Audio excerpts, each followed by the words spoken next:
Hello, and welcome to Panel 3 of the Schiller Institute's December 7th and 8th, 2024 conference, In the Spirit of Schiller and Beethoven, All Men Become Brethren. I'm Jason Ross, and I'm the moderator of this panel. I'm Science Advisor to the Schiller Institute.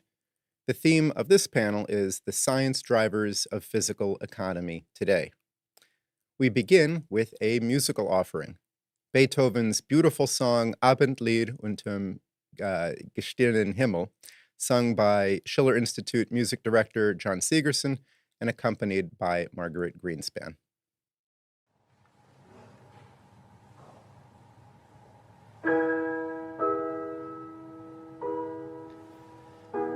Wenn die Sonne niedersinket und der Tag zur Ruhe sich neigt, Luna freundlich leise winket und die Nacht herniedersteigt.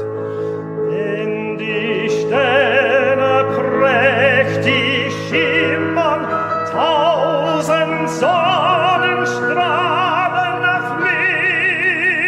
flimmern, fühlt die Seele sich so groß, windet sich vom Staube los.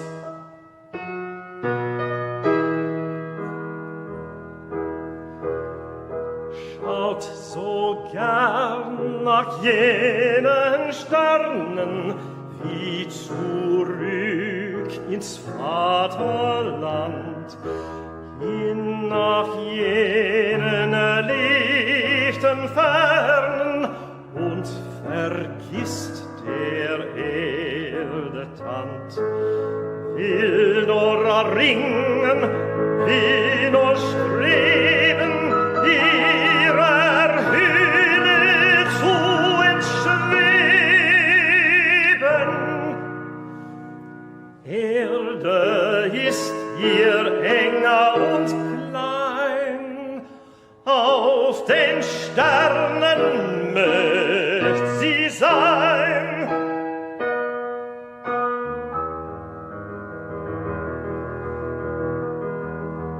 Ob der Erde Stürme toben, falsches Glück den Bösen lohnt, hoffend blicket sie nach oben, wo der Sternenrichter thront. Keine Furcht kann sie mehr quälen, keine Macht kann ihr befehlen.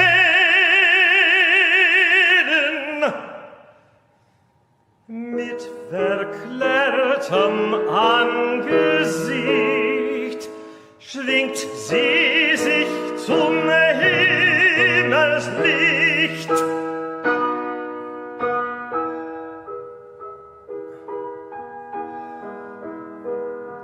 Eine leise Ahnung schauert mich aus jenen Welten an. Lange, lange nicht mehr dauert meine Erdenpilgerbahn. Bald hab ich das Ziel errungen, bald zur Heut mich aufgeschwungen. Ernte bald an Gottes Thron meiner Leiden schönen Lohn. Ja, bald, bald meine Leiden schönen Lohn.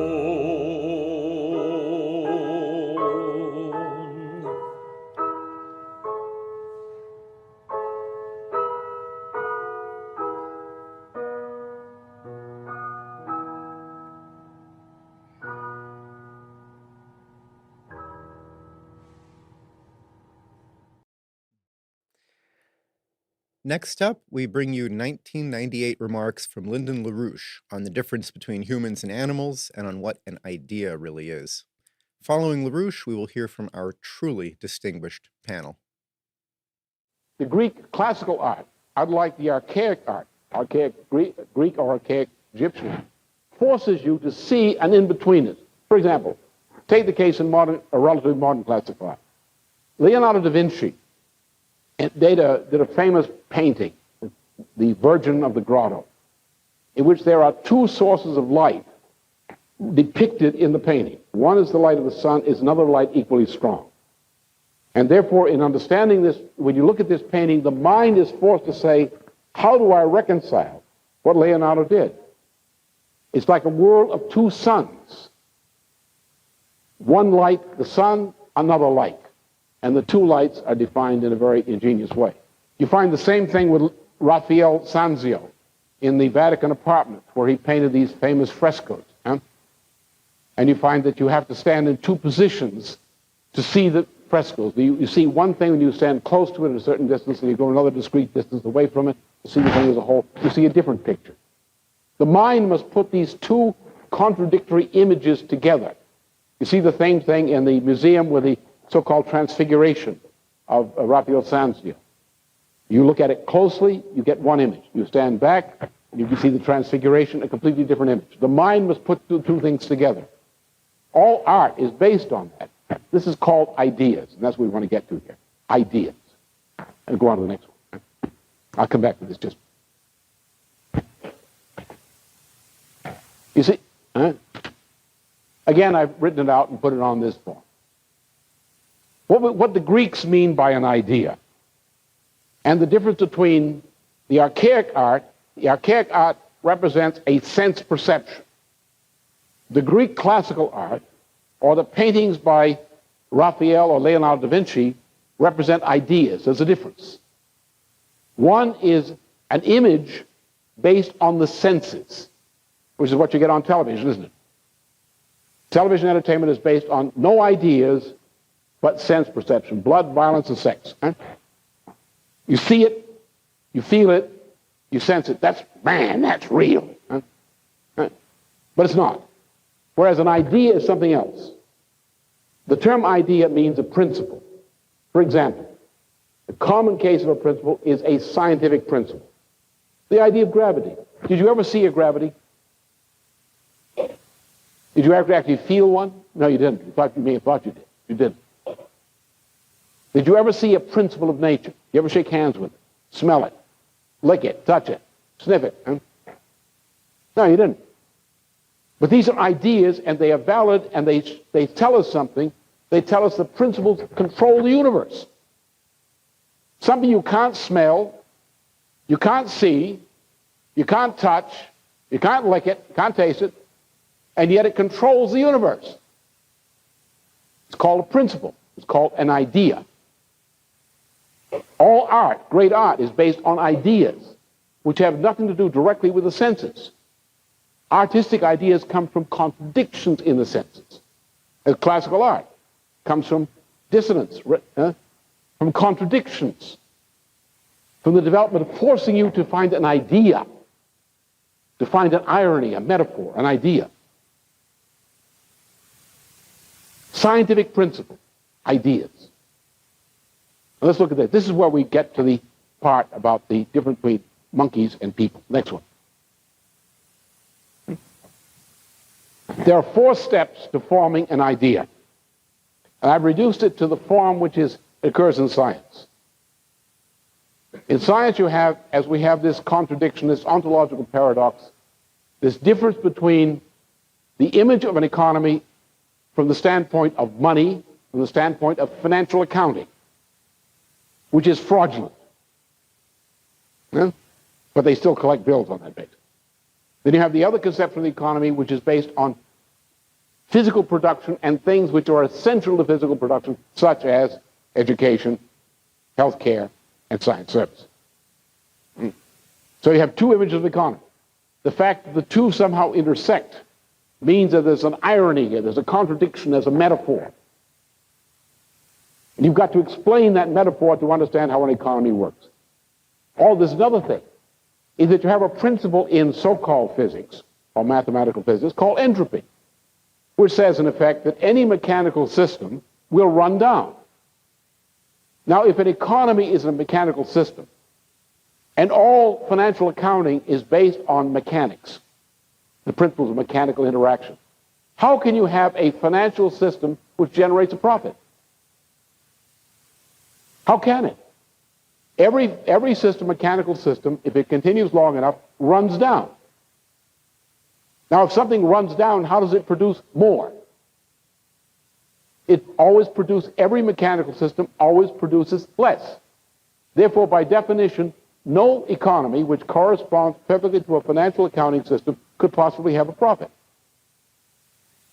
And yet, if we look at the history of mankind, we find that mankind, whose potential population density on this planet, as approximating that of an ape, was only never more than 3 million people on this planet. If mankind were an ape, which is what Prince Philip claims to be, then at no time could there have been more than several million living human individuals on this planet in the past 2 million years of the Ice Ages. At no time. That's the ecological potential of an ape, or an ape-type species. How did we get to several hundred million people, living individuals on this planet, during the medieval period? How did we get to 5 billion people on this planet recently? Obviously, we're not apes. Obviously, we grow. This growth in population depended upon technological progress of various kinds, also artistic progress. Man's increase of power over nature. It depended upon the growth of income, standard of living, lessening morbidity rates. You can't educate a child at the age of 25 if the parents are dying of morbidity rates at the age of 30 to 35, can you? You can't maintain such a society. Therefore, there had to be more, there had to be improvement, there had to be increase. This is no entropic system, this is no mechanical system, this is no financial accounting system. It doesn't explain anything. There's some source of some increase of man's power over nature which intersects the process of production, which accounts for this progress. We thank Lyndon LaRouche. Here's the order at this point. I'm going to give a short introduction to the topic, and we will then hear from our first two speakers, Jacques Cheminade and Her Excellency Naledi Pandor. This will be followed by a very short Q&A period, including Schiller Institute founder Helge LaRouche. We'll then move on to the other outstanding speakers in this panel and have a general discussion process. You can participate in that by emailing in your questions to us at the Schiller Institute. If it is directed towards a particular speaker, please indicate that in your question. So allow me to reflect on what we just heard from Lyndon LaRouche. Scientific thought plays a truly irreplaceable role in the development of economy. Unique to the human species, among all known life, scientific thought is the fundamental source of all economic value. And scientific thought also plays a unique cultural role in bridging different societies through a shared investigation of the universe common to us all. Principles are universal. Through the use of technologies and energy sources that have increased the quantity and quality of power applied to the productive process, our unique and beautiful species has improved the productive powers of our labor by many orders of magnitude. From the use of fire that first separated us from the animals, through the use of water or wind in ancient times, to the steam engine, the chemical revolution, the use of hydrocarbons and nuclear power today, we now stand poised to make the breakthrough to the next economic platform that will define a new era of human civilization: nuclear fusion. Nuclear fusion liberates, per mass of fuel, 1 million times more energy than hydrocarbons. Nuclear fusion is what powers the sun. This year marks the 50th anniversary of the 1974 founding of the Fusion Energy Foundation. It was co-founded by Lyndon LaRouche in New York City. And until its 1986 shutdown by the federal government, later overruled in a higher court, The Fusion Energy Foundation was the leading promoter of funding for research into fusion energy, and it was a key opponent to the Malthusian ideology that was becoming increasingly dominant and used to prevent economic development to enforce backwardness. But this limits to growth concept, this lie, it wasn't developed in the 1960s. We need to go much further back. Look back to the Greek story of Prometheus, who stole fire from heaven and gave it and knowledge to mankind. This gift of reason was opposed by the god Zeus, who opposed his loss of power. Scientific humanity was a threat to Zeus's unique role as the god of Olympus, as the master of all. This is the oligarchical cultural problem that still remains today. Moving to more modern times, the British Empire has been the leading promoter of the Malthusian outlook. Malthus made the preposterous claim that population growth would unavoidably outstrip any potential improvements in agricultural productivity. There are limits to growth, said Malthus, so society should stop trying to get rid of poverty, since there are simply limited resources, and instead should rid itself of poor people by encouraging them to die earlier. That was the outlook of the Club of Rome, which published in 1972 a report called The Limits to Growth. Lyndon LaRouche wrote his own book, There Are No Limits to Growth, in the next decade. While animals do have a fixed carrying capacity, a maximum population for a given environment, there are no such limits to human growth. This is because the universe is an inexhaustible source of new paradoxes to provoke us to make new discoveries and therefore new technologies. By rejecting Malthusianism, we can increase our power over nature to improve it and ourselves. Our truly human future lies not in terrestrial conquest or hegemony, but in a shared exploration of space and advancement of our common understanding of nature's marvels. With that, let us hear from our speakers. Our first speaker is Jacques Cheminade. Jacques is a former candidate for the President of France, having succeeded 3 times in gathering the required 500 signatures of French mayors to earn his spot on the ballot. He is the president of the French political party, Solidarité et Progrès.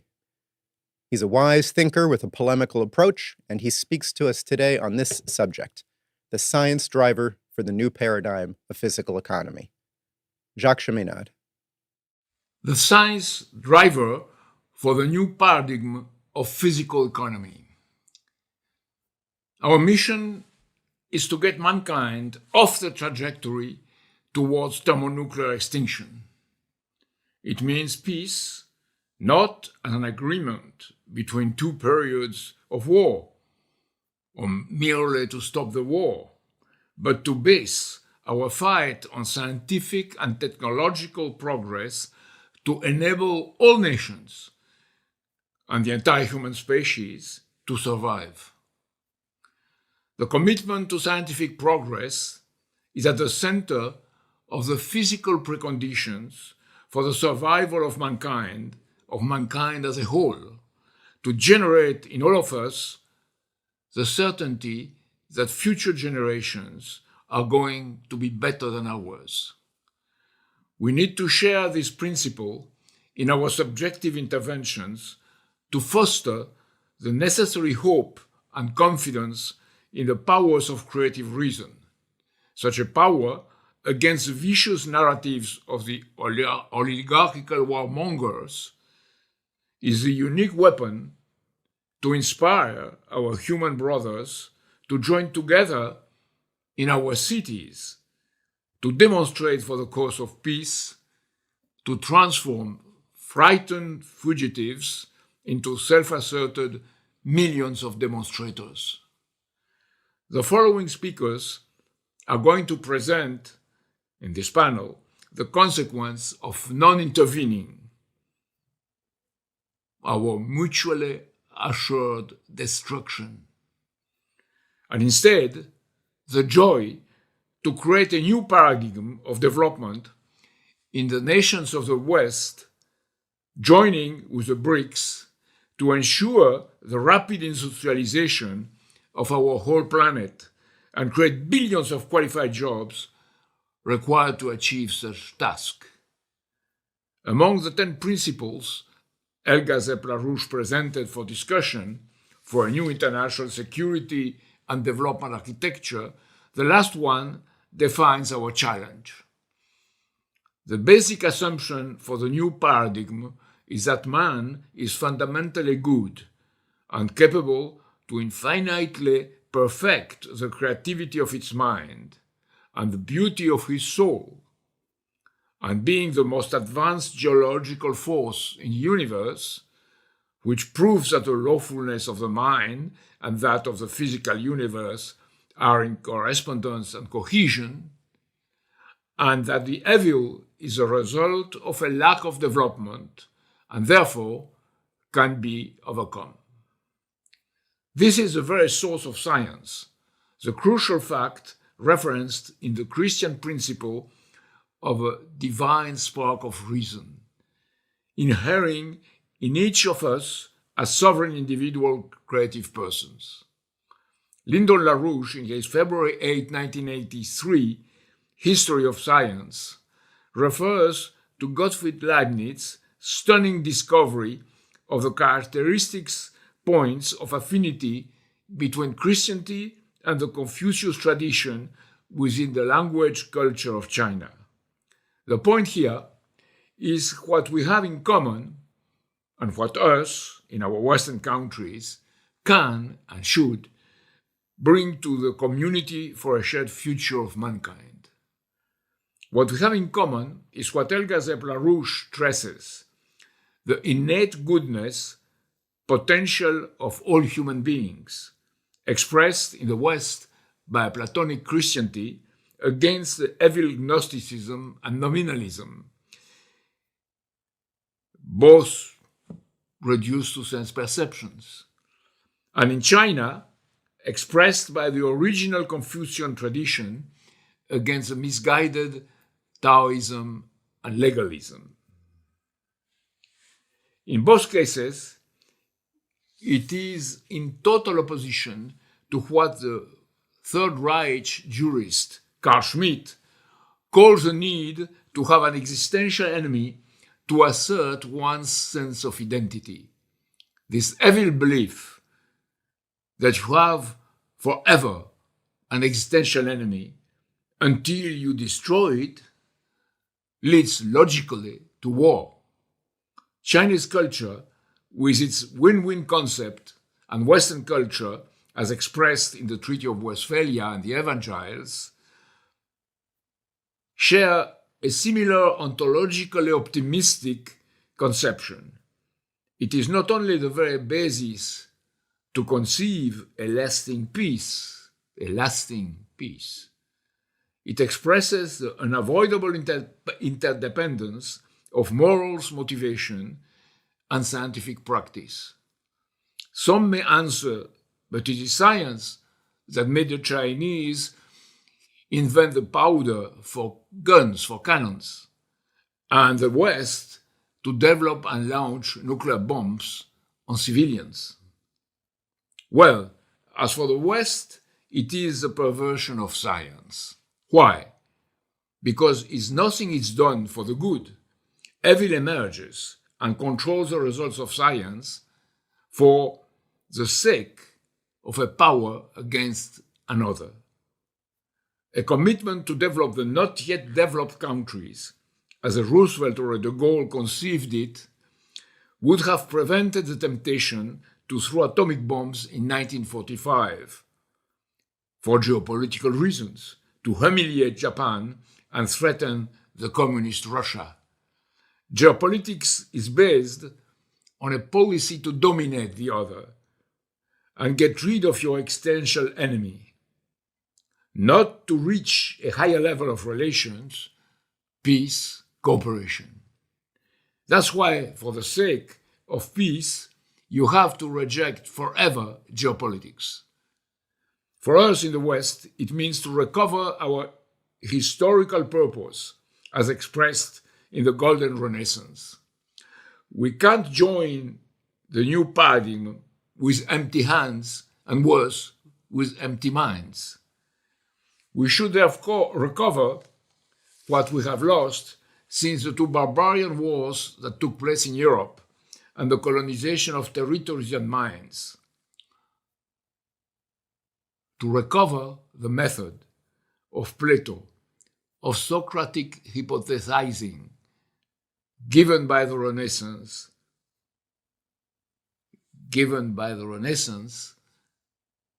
that which is lacked, the Christian motion of Imago Viva Dei, the Christian motion of Imago Viva Dei, fostering the Plato conceptions. It will require, of course, much more than 15 minutes to share what it is, and I recommend that you investigate in depth Lyndon LaRouche's History as Science, but at least a flavor of it is nonetheless necessary to make successful our march towards peace now. The method of Plato is based on hypothesis, as opposed to the hypothesis non fingo employed by Isaac Newton. We do not know because of certainty. We know because we make hypotheses, change of axioms, validated by crucial experiments. The scientific method is a method of successive changes embodied in a higher hypothesis, the historical perspective of the internal historic history of science discovery, the internal history of science discovery. Rather, now science has been replaced by syllogism, mere deductions, and its practice by the administration of subjected people and objects. What Imago Viva Dei, instead, and the associated Capax Dei bring forth is that the sovereignty of the individual human person, the microcosm, is the agency through which all humanity is endowed to change the macrocosm, and such a change in the macrocosm only becomes through a change for the better of all elements in the microcosm. It is the second principle of Algazep LaRouche to alleviate poverty in every nation of the planet, which is easily possible if the existing technologies are being used for the benefit of the common good. It is this macrocosmic accountability for each microcosm as an intention for each nation and each human being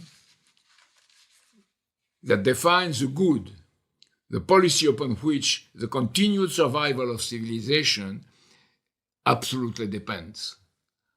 Assuming that direction for all humanity, to change the macrocosm, Capax Dei, is the answer of Christian Platonism to the existential challenge of our times, the willful shaping of the past, present, and future history of mankind. Capax Dei is individual sovereign person capacity to participate in the work of creation by means of actions which are products of creative reason motivated by agape, love for the Creator and humanity, the lawfulness of the mind and that of the physical universe being in correspondence and cohesion. That unique capacity of a singular individual to change the macrocosm, neither the wisdom of Confucius nor the scientific genius of Plato and the non-Platonist Christian can fully accomplish. It is a Capax Dei as a universal process of continuing creation in the mind of a sovereign individual, an axiomatic revolutionary change as a universal process of continuing creation, which is a gift from the golden Christian Platonic Renaissance, expressed in human dedicated persons to be at the highest level of creative powers, such as Nicholas of Cusa, Gottfried Leibniz, Albert Einstein, and Lyndon LaRouche. This, of course, is not a competition, but matter for inspiration, for joyful inspiration. Christian Platonism is a crucial step for whole humanity, not an asset of European thinking. It is valuable if it is shared, and it has the potential to be shared with all human beings. Let me bring one example of such a capacity. African countries do need fair conditions of development, respect for their sovereignty, water management, hospitals and schools. But they also require an inclusion in the most advanced technologies in a dynamic project of change like China successfully did. As Cheikh Anta Diop and Lyndon LaRouche both stated, African countries don't need to be considered as poor countries to assist, but in the spirit of Bandung, provided with the means to leapfrogging stages of development. Consider that African space industry represents more than $22 billion that 17 African nations have invested in 58 projects of satellites, and 9 of them have been conceived, manufactured, and assembled in Africa. This is key for agriculture, public health, education, and of course, creating jobs in the sectors of engineering and mechanics and research. Each country needs a science driver in key sectors. For example, nuclear energy is potentially key to secure the electrification of the continent, but also to create nuplex centers of industrial development and investigate the dating about the archaeological material from the very early human occupation of the continent. On January 2023, the African Union has inaugurated the African Space Agency in Egypt.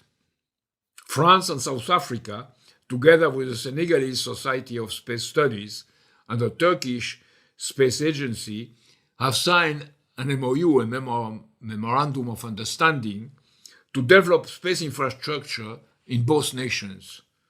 Such investments for peace, as they are proposed by the Schiller Institute study under the title Development Means Billions of New Jobs, No Refugees, No War, platforms of development creating bases for an increase in the potential powers of labor. The collaboration of Western countries and the global majority, according to the approach that is going to be defined in this panel, is the best investment for peace. It is the only alternative at a world level against nuclear war. You can see in this picture the joy of learning of these young girls in a center of cooperative studies located in the Democratic Republic of Congo. Let's be inspired by their smiles, by their joy, and stop to loot the country and instead build dams, the Inga Dams project, and nuclear SMRs, to foster centers of economic development available when they are going to become adults, when these young girls are going to become adults. The emergence of Africa is their future, but is also ours for a continuing process of world peace. We have to stop thinking in terms of power relations, and instead of inclusive cooperation to bring a better world to our future generations. We owe to all of them, a better world. Not proxy wars always close to degenerate in our human annihilation. A better world. We are caught in a trap with nuclear teeth. It is time to get out of our somnambulism and put all of us back in the track, on the track of the science of human history of our future. Thank you, Jacques Cheminade. Our next speaker, I'm deeply honored to be able to introduce Her Excellency Naledi Pandor. Ms. Pandor has held several ministerial positions in the government of the Republic of South Africa, including in the fields of education and science and technology. Her most recent position was as the Minister of International Relations and Cooperation for the Republic of South Africa. Her topic, how should the South respond? Your Excellency, you have the floor. Thank you very much to the Schiller Institute and particularly Dr. Helder Zapp-LaRouche for inviting me to be part of this important conference. I should have spoken yesterday on the global issues, and I will try to reflect on some of the remarks of Mr. Cheminade today. Our world today is experiencing a most profound and disruptive level of toxic politics dominated by aggressive self-interest and neglect of the value of global cooperation. Multilateral bodies such as the United Nations have not been able to respond decisively, and the most powerful organ of the United Nations, the Security Council, is held hostage by great power competition and uneven use of the veto. Many commentators have referred to the past 5 years as the most toxic geopolitical environment, testing international relations and fraying long-established bonds that helped to avoid a world war for more than 5 decades. The period is also viewed by some as an inflection point, a period that offers up room for a new collective of progressive ideas that would seek to put people rather than interests first.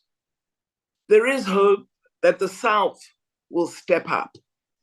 The concept South is a contested one, as the region does not have a coherent, connected grouping of nations with a shared hegemony, such as exists with nations of the North. So we are still grappling with the meaning and unity of the South. There are, however, promising signs of the emergence of new formations and policy perspectives. For example, South Africa has shown a positive commitment to international law and to the United Nations system through its approach to the International Court of Justice in the effort to end the ongoing war against Palestinians in the occupied Palestinian territories. South Africa, in doing this, placed human rights and concern for those who suffer harm at the forefront of its foreign policy actions. This was reminiscent of former President Nelson Mandela, who played a key role in several peace initiatives on the continent of Africa, and who shaped South Africa's foreign policy as one that is based on the concern for others, on the promotion of human rights, and on international solidarity. So I care for you because you care for me. This relates to a very ancient African philosophy of Ubuntu, which means I am human because you recognize in action my humanity. A second positive development is the increased maturing of the BRICS Forum into an expanded body that seeks a more inclusive approach in global politics and international partnerships. BRICS has emerged as a positive forum in that it seeks to discuss new ideas on key issues such as science, innovation, trade, international financing, and the development of the South. The establishment of the BRICS New Development Bank and its early success give further hope for the creation of new institutions and new practices. One of the realities, while we certainly agree with Mr. Cheminade on the critical importance of science and innovation, is that grant funding to Africa rarely includes funding for research, funding for innovation capacity, funding for advancing science on the African continent. We also believe that devoted attention to United Nations reform and democratization of the Security Council is another positive opportunity that we should use to reshape world relations. The General Assembly meeting of last September committed to advancing reform processes and to making the Security Council more effective, more efficient, more democratic, and more representative. Lastly, I believe the task of the next 5 decades is certainly the adoption of workable strategies for the fundamental transformation of Africa. Our continent has to address the difficult challenges of inequality, poverty, and joblessness. Africa has a significant, impatient youth population, eager to achieve a prosperous, democratic, empowering Africa. The global community should therefore work closely with our African Union to advance implementation of our African Blueprint for Development, Africa Agenda 2063. In this blueprint, we set out the critical areas of development, including water, renewable energy resources, infrastructure, and logistics for intra-African trade, agriculture, and food security. And we require that our partners should provide support to the continent to enhance capacity for implementation of this development agenda. We don't need new plans. We need to make sure that existing plans are effective and that they work to the good of Africa, to the good of all humanity in the South. We believe that the South can be a source of progress, of peace and security. Countries of the South should embrace democracy, the practice of human rights, and respect for international law as key guarantees of the means to end the toxicity of power competition that has truly eroded human relations. In fact, the erosion of respect for human rights, of respect for international law, poses a very serious threat to the practice of science, because undemocratic governments hate the honesty of scientific research, hate the opportunity of innovation. And thus it is incumbent on all of us to adopt the ideas set out in the Schiller Institute development framework to really ensure that all the aspects of human endeavor which advance human progress are embraced by governments in the South as well as governments in the North. We should encourage a new human relation across the world, one that is devoted to empowering all human beings and ensuring that we develop a more prosperous, a more engaged, a more skilled humanity, able to address the fundamental problems that confront all of us.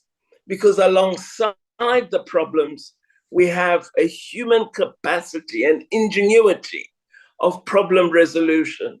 And we need to unite in drawing that capacity together and ensuring that we use international relations to resolve the problems of the world. I look forward to the deliberations on our contributions. Thank you very much. Thank you, Naledi Pandor. We will now move on to a brief discussion period, including Her Excellency Pandor, Helga Zepp-LaRouche, and Jacques Cheminade. So I'd like to ask Helga, for starters, if you have anything that you'd like to bring up in response to what you've heard this morning or this afternoon.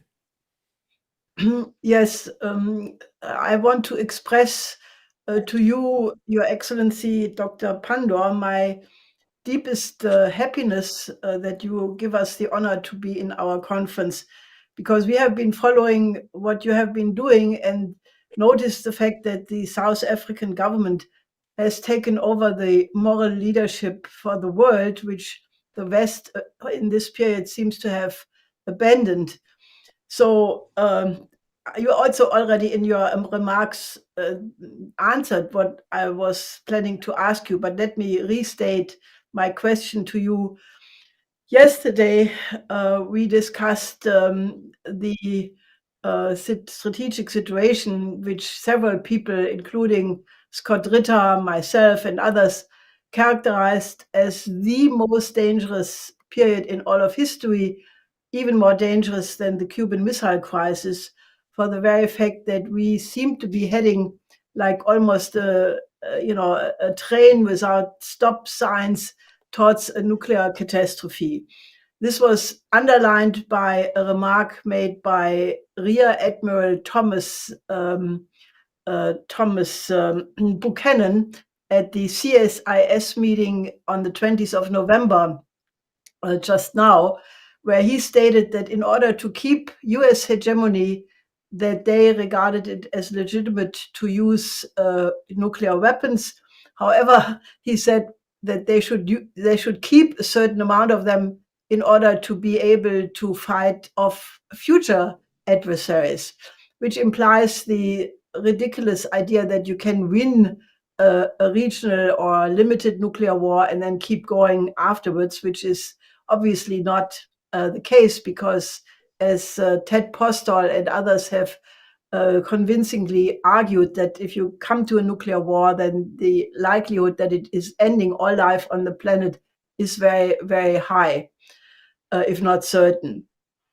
So the question, therefore, is, what can we do to get off this incredibly dangerous track?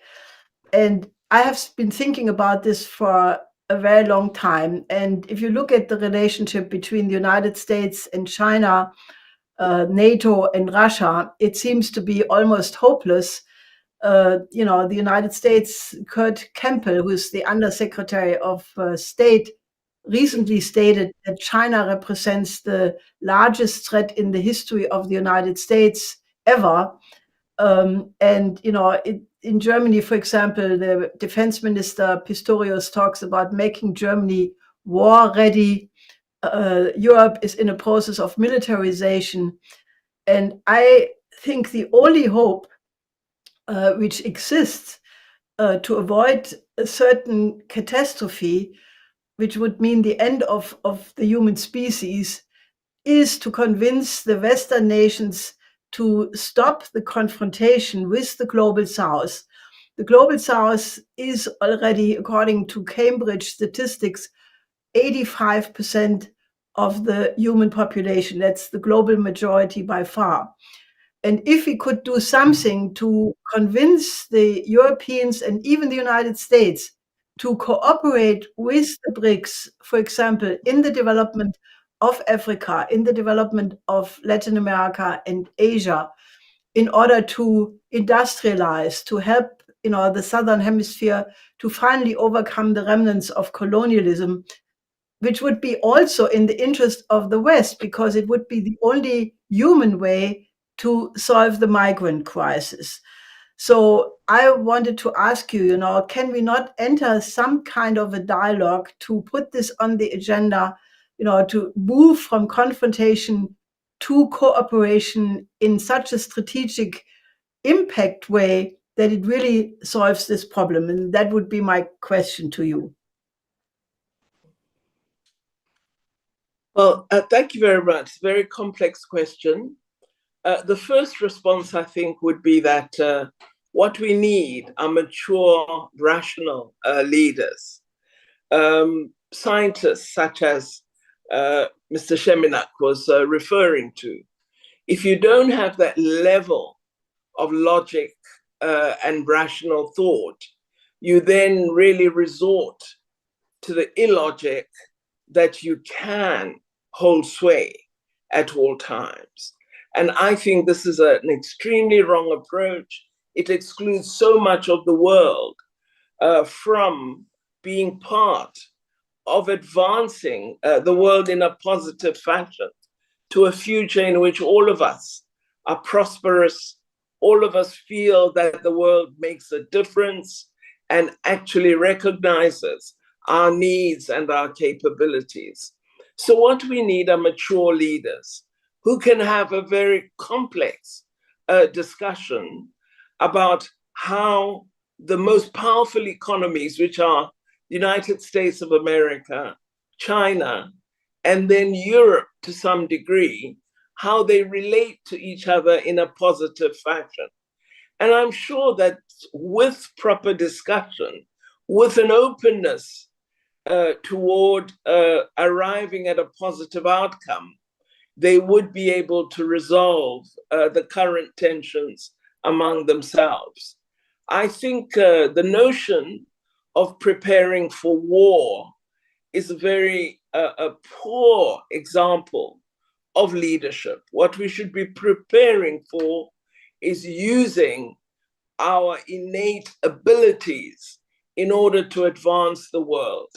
We're at a point where many countries hold very worrying and lethal weapons. I come from South Africa, which is a country that agreed to destroy the nuclear weapons that it had had the opportunity to build in the apartheid era.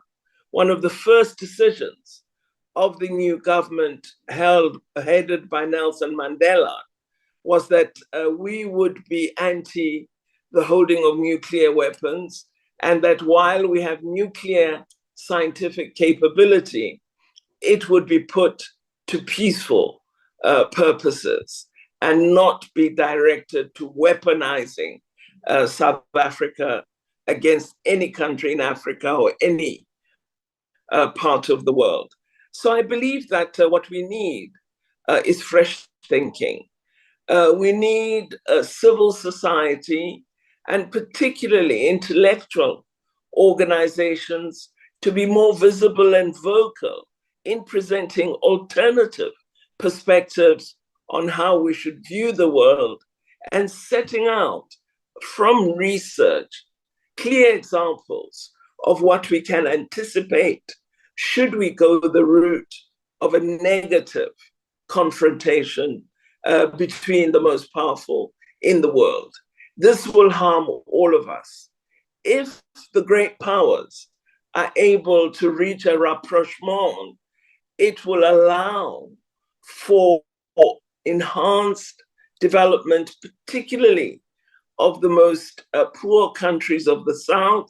It would set the world on a very new trajectory and would offer an opportunity for real change and independence that we've not had since the beginnings of the end of imperialism and colonialism on the African continent.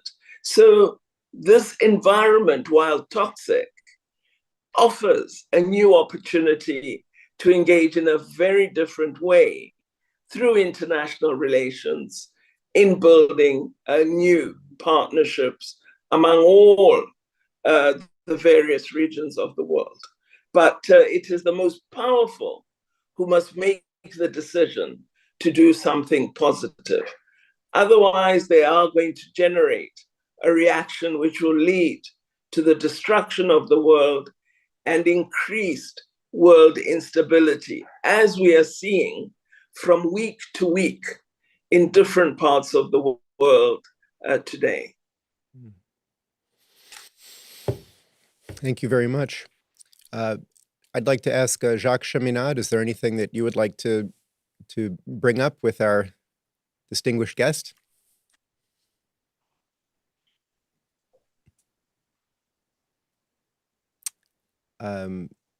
Jacques Cheminade, you are muted. Let's just take a moment to fix that.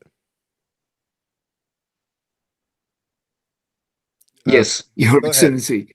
I want to ask you a question that responds both to what we are fighting for and what Elga and you have said. Don't you think that the mobilization of the diasporas of the global south inside the countries of Europe and the United States can be a very good way to educate our country of our own nations with these people who are, as we meet them in the streets of Paris and we meet them in other countries, are more advanced in political, in knowing what's happening in the world, are more advanced than our own people. So don't you think the mobilization of the diaspora, we can organize something together? I certainly think that that's a possibility, because to achieve the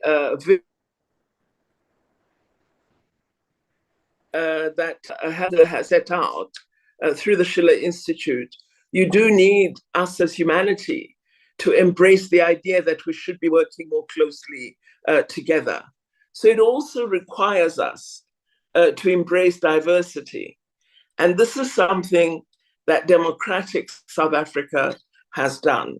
The recognition of unity in diversity is a core part of the Constitution of South Africa, because we realize that racism, prejudice, and hatred of others due to orientation or culture or religion is actually a negative for a society, and that what we needed to do to build a nation that could work together is to embrace the notion of unity in diversity. So I think certainly working more closely with the diaspora, making those who are strangers in our countries feel welcome, tapping into their expertise and their understanding of the world from which they come, but also having them contribute to development in their countries. And so developing models, for example, such as for South Africa, many of our trained medical professionals work in Canada, Australia, and the United Kingdom. And there's no contractual provision that they could spend part of their time working in our country, South Africa, or another part of Africa. So what we've done as countries of the North, we have denuded Africa of critical skills and haven't worked to develop a more inclusive arrangement that would ensure a sharing of these skills. So really, we need a new ethos, a new approach to development, a new approach to international relations, a new approach to interaction and cooperation among ourselves as citizens of the world.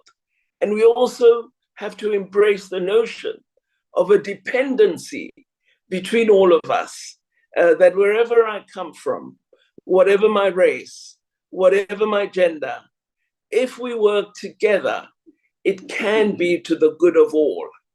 And isolation or exclusion doesn't help us to create a better world. Hear, hear. I'd like to ask Schiller Institute founder Helga Zepp-LaRouche, is there anything else that you would like to add at this point before we move on with our panel? No, I think, Dr. Pandor, you have given us a lot of food for thought and follow-up And I'm looking forward, to strengthen that kind of collaboration, because, I think that I would only emphasize the role of the Global South a little bit more, because, in Bandung at the first conference of Africa, Asia, where Chu Enlai and Nehru and Sukarno agreed on the 5 principles of peaceful coexistence, they also noted that if it ever comes to a nuclear war, the South will be affected as much as the North. It may be a couple of weeks later, but eventually they will die as well.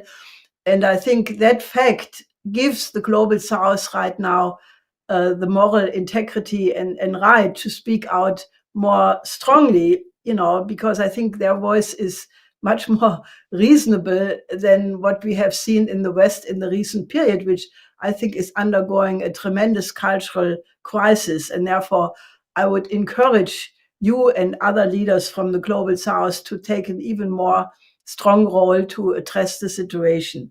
That's my thought.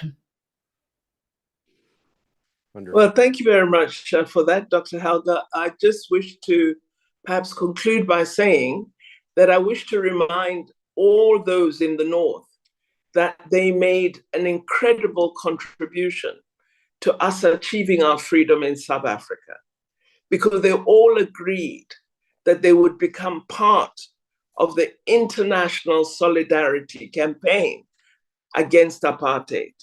And it was the international push alongside our own national struggle that really made such a major difference to us achieving freedom. And I think we need a revived international solidarity for all people who suffer harm and oppression today.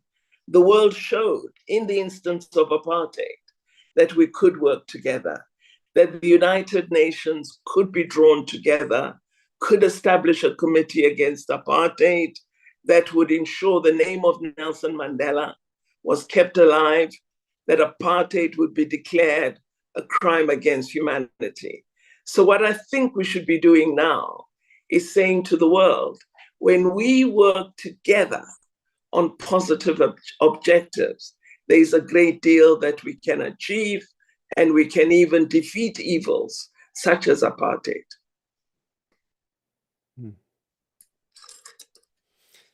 Thank you. Thank you so much for your participation in our conference today. This was Her Excellency Naledi Pandor, former Minister of International Relations and Cooperation for the Republic of South Africa. We will now move on to our next speakers. Our next speaker is Professor Emeritus Theodore Postol, Professor Emeritus of Science, Technology, and National Security at the Massachusetts Institute of Technology. Professor Postol is widely considered to be one of the nation's leading experts on missiles, on nuclear weapons, and today he will share with us his analysis on the characteristics and capabilities of the Russian Oreshnik missile. Professor Postol. Well, it's a pleasure to be here giving this talk. I will try to keep it brief, but I'll try to provide information that I hope will be helpful to the debate over the meaning of the new Oreshnik missile. We have a lot of information at this point. It's not everything, but I think I can say with some degree of confidence that we have a general picture of this missile, and along with, although the details could change, I do not think the general conclusions about the capabilities and characteristics of this missile will change. So in that regard, we have enough to be able to talk about this in a way that I think can be useful to those who are attempting to understand the implications of this new missile. So with that in mind, let me show you a little data that could be helpful. In particular, we have photographs of some of the debris from the missile, and I will very shortly just show you some of the images, and then I'll very quickly get to an image of what I think the front end of this missile looks like. And we saw images of this missile displayed by the Ukrainians. And can you see my cursor or not? I Is the cannot. cursor? No. Okay, all right. So that just lets me know. So if you this image is good because it gives you a rough sense of size with this man standing next to the to the debris. And in this particular photograph or image from a video frame, the big circle on the right, designates the probable nose of a canister. So let me very quickly describe the characteristic of the missiles. It has 6 canisters. Each of these canisters has its own propulsion, and the 6 canisters, which I'll show you shortly on top of a missile, are each carrying 6 submunitions. And we know that there were 6 canisters, and we are sure there are 6 submunitions because we have video frames of the clusters of submunitions arriving 6 at a time. So they were spread over about 7 seconds. There were 6 clusters of 6 submunitions. I'll show you images of them coming in, and they arrived over an interval of about 7 seconds. So if we want to look in greater detail, this is the back end of the canister, and basically the back end of the canister contains a pressure chamber, spherical in shape, and inside that pressure chamber there's some kind of mechanism for generating high pressure gas. The gas is hot, but it's certainly not close to as hot as the gas from a rocket engine, but it doesn't need to be. And the gas is then released through 6 venturis, each of which controls feeds a nozzle. In this particular diagram, we can see one of the nozzles in the upper right of the venturi, attached to one of the venturis. The others have been knocked off on impact. And the rocket nozzle can swivel in the X and Y direction, and in combination with the other 5 motors, you can the vehicle can be nudged. I underscore nudged. These are not high thrust, into an orientation that is desired along a direction of motion over probably periods of intervals of hundreds of meters. So these very small distances, so that the canisters can deploy the submunitions as chosen by the targeteer. And if we want to take a look at what the front end of this missile looks like, the upper diagram shows you a notional image or diagram that I put together of the 6 canisters. They are in 2 tiers. The dimensions of the canister, we have a rough estimate of. They're about 1 meter or 0.9 meters each. And we know from statements made by the Russians that the first stage of this rocket is derived from some form of long-range missile. Basically, it's an RS-2 RS-26 or an RS-27 or an RS-25. And the diameter of those missiles, the first stage of those missiles, is around 2 meters, 1.9, 1.8 meters, somewhere in that range. And so I have just arbitrarily, not arbitrarily, but assumed a 1.8 meter diameter, which works perfectly with the observed debris. And then I just packaged the submunitions. I postulated a submunition of a weight consistent with what we conclude is the lifting weight of a single rocket stage. So a single rocket stage derived from an ICBM doesn't mean it's an ICBM. An ICBM has 3 full stages. And I flew it to see if it could achieve a certain range, the range required to reach Dnipro, the target area, from Kapustin Yar, which was about between 800 and 1,000 kilometers. So the munitions are roughly the right size, the submunitions.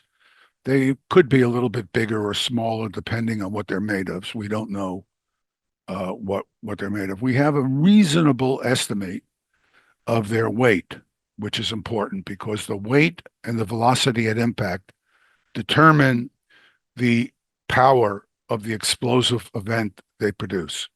So exactly what they're made of is not really important. What is important is their weight and their speed at impact. So, and this we do know.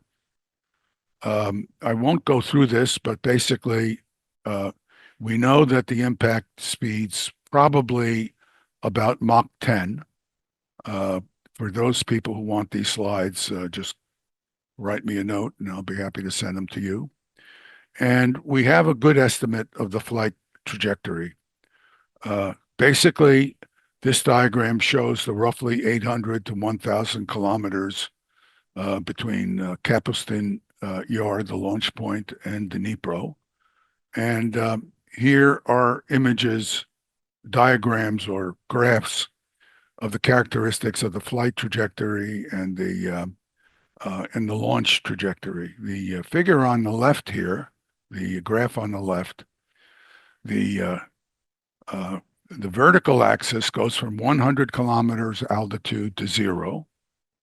And if you just read the graph, you can see that the rocket motor burns out roughly at 60 seconds. We know this from the characteristics of these motors, which are general.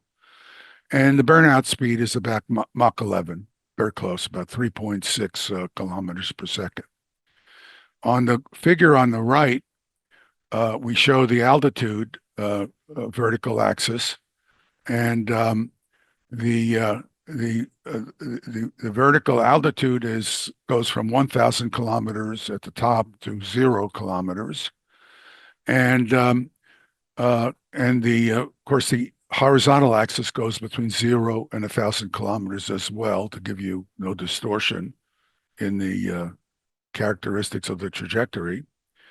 And we see that the rocket takes about 15 minutes to complete its 1,000 kilometer flight. We know that the rocket took 15 minutes to get to its target. And because we know the speed at reentry, and we know the range and the time it took, we know what this trajectory looks like. That's how we determine this trajectory. So this is a high confidence estimate.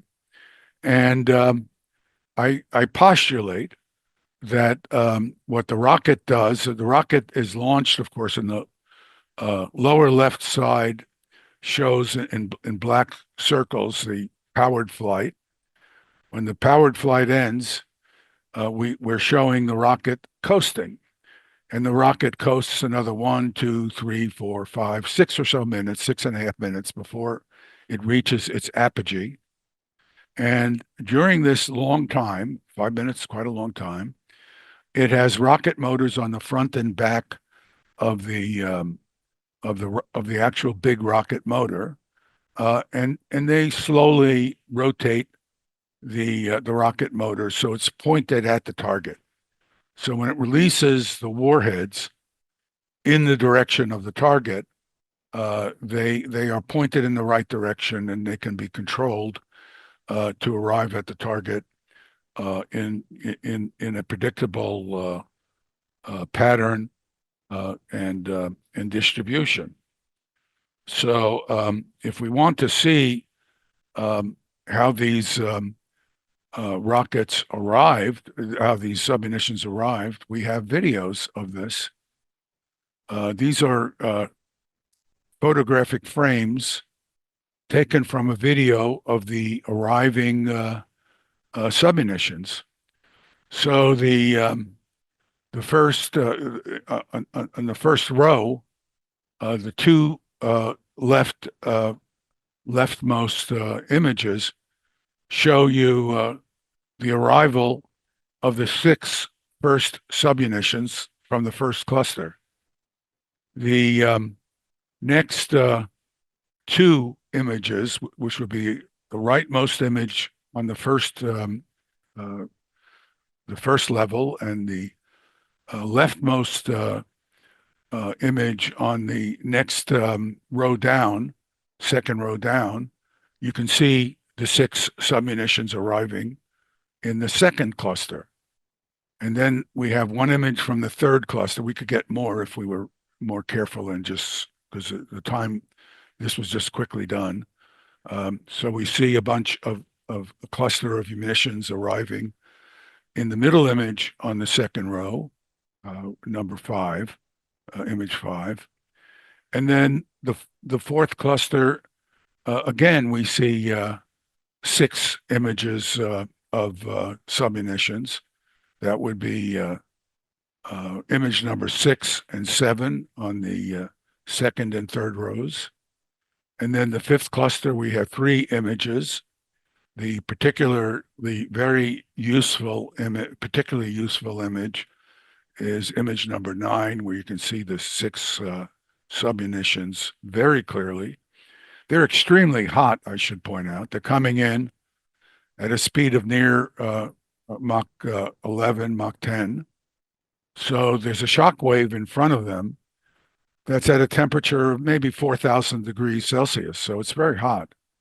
And things are boiling off the surface of these submunitions. And so we see contrails, very bright, luminous contrails from these submunitions.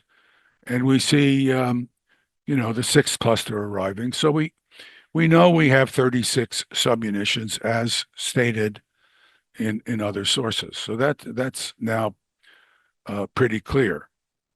The ground damage from this missile is relatively modest per submunition.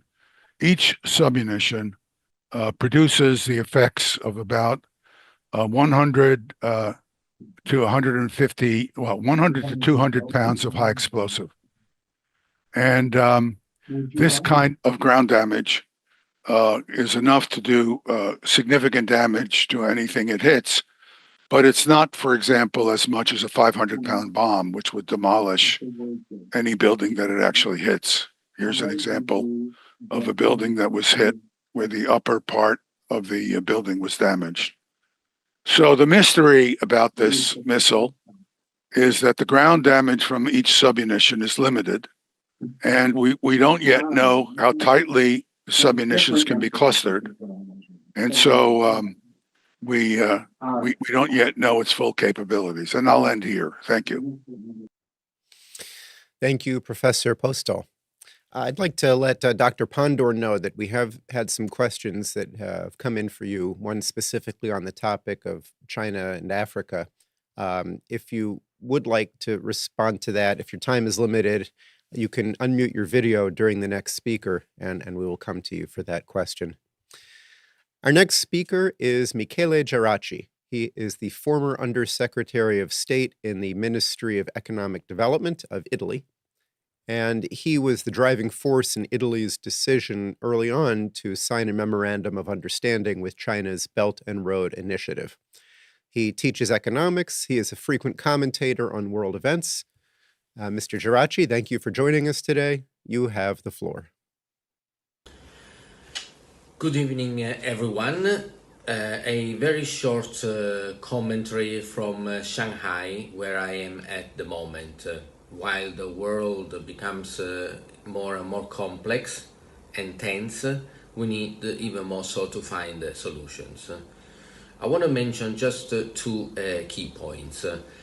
In the realm of international relations, we always think the West takes a zero-sum game approach, which means that if you win, I need to lose, and my win means your loss. Instead, the Global South, let's call it the Belt and Road, the BRICS, tend to have more of a win-win approach, meaning that your prosperity, your stability, your economic development also brings benefit to my own prosperity, to my own stability, and to my own economic development. I use a metaphor to compare these two approaches. The zero-sum game, the US Western-led philosophy, is a little bit like a tennis match. Of course, it can only be 6-4 or 4-6. If I win, you lose. If you lose, I win. The win-win is a little bit like dancing tango, where both partners need to be good dancers, for both of them, the ensemble, to then be able to play very well, to dance very well with each other. And if one of the two partners falls, the other one falls too. So you want them to be good, and you want to help each other to be good performer. So Western approach, zero-sum game, tennis match. The Global South, win-win, dancing tango. I prefer dancing tango. The approach makes and brings benefit to more people, and therefore it is less contagious in terms of competition. It's more based on cooperation than competition. The second point that I want to make, with the permission of the Schiller Institute and Elga personally, I want to quote improperly the vision that Lyndon LaRouche set out many years ago about the advantages of the Belt and Road, the BRI. Why is it a good thing? It is a good thing because, and I paraphrase his words, while the routes by sea, of course they're important because they carry containers and goods from one port to another one, but of course they do not create economic development in the sea. They create economic development in the terminal, beginning and end of the route, but not in the middle. The water is and water remains. Instead, the other leg of the Belt and Road, the land route, the one that China wants to develop and is developing through Kazakhstan, through Central Asia, into Middle East, and then into Africa, into Eastern Europe, and Southeast Asia, let's not forget, the North-South corridor. It's a route that does create economic benefits in the places that it touches. A railway, a motorway generates economic development in those regions, maybe increasing the value of the land, or uses for manufacturing that want to be close near to where those routes are. A great example is the recent port of Chancay in Peru, that of course will then attract manufacturing to move there. And in the Lyndon LaRouche vision, the economic growth brought about by the very existence of these new routes would be such that the cost of transport would then be a net zero, because the cost of developing an investment would be compensated by the economic development that those investments would bring for at least, and maybe even more, a completely free transport of goods across those routes. And now you understand that this visionary view, of course, completely changes the way that countries do business with each other. It changes completely the way that countries trade with each other, For the benefit of whom? For the benefit of those companies, both win-win, that buy and sell from each other. So these are really the 2 points I want to leave you with. We live in difficult times. Events like these are very important to generate and stimulate the public debate, both within us, let's say people who are involved directly in the issues, and into the general public that needs to awaken to the challenges of the world and the rise of the multipolar world and the global south. Thank you very much, Dankeschön, and best wishes from Shanghai. Thank you very much, Michele Geraci. Our next speaker is a scientist, and he works in the field of earthquakes, a natural phenomenon that causes death in many places around the world. Sergey Pulinets is a principal research scientist at the Space Research Institute of the Russian Academy of Sciences. I first met academician Pulinets at a conference in Crimea in 2013. His research involves using spatial measurements of the ionosphere and otherwise to detect earthquake precursors. He has also worked on projects for the control of precipitation by electronic means. And he speaks to us today with a brief overview of earthquake forecasting, which could save many lives. Sergey Pulinets, the floor is yours. Thank you very much. Please receive my greetings from Moscow. And I would like to be more close to the title of our session, to the science. And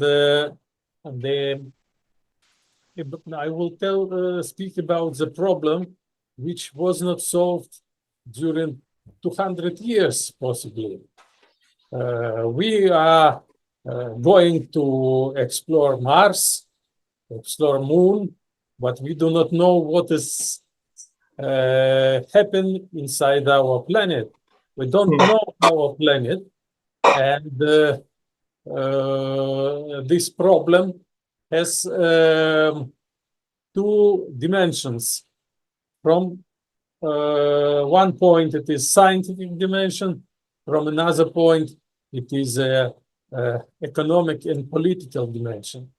So let me share my screen with you to show the presentation. This one is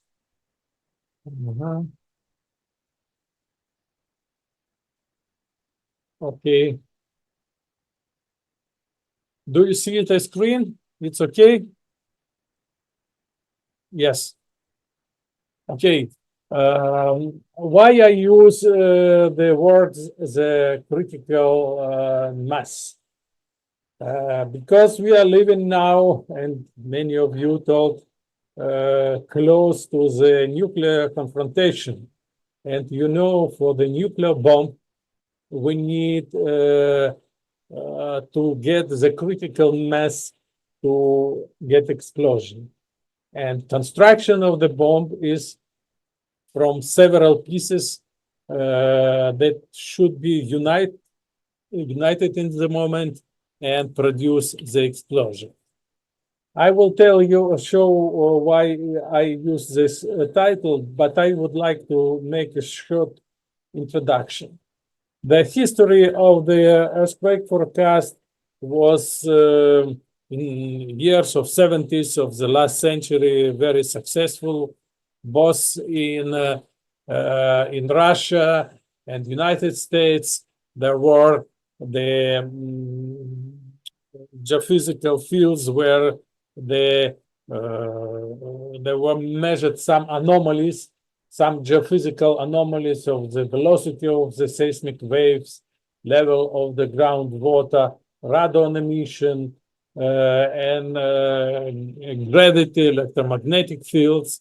And everybody was sure that having a complex of these anomalies and knowing how they appear before the earthquake, we will be able to make a forecast.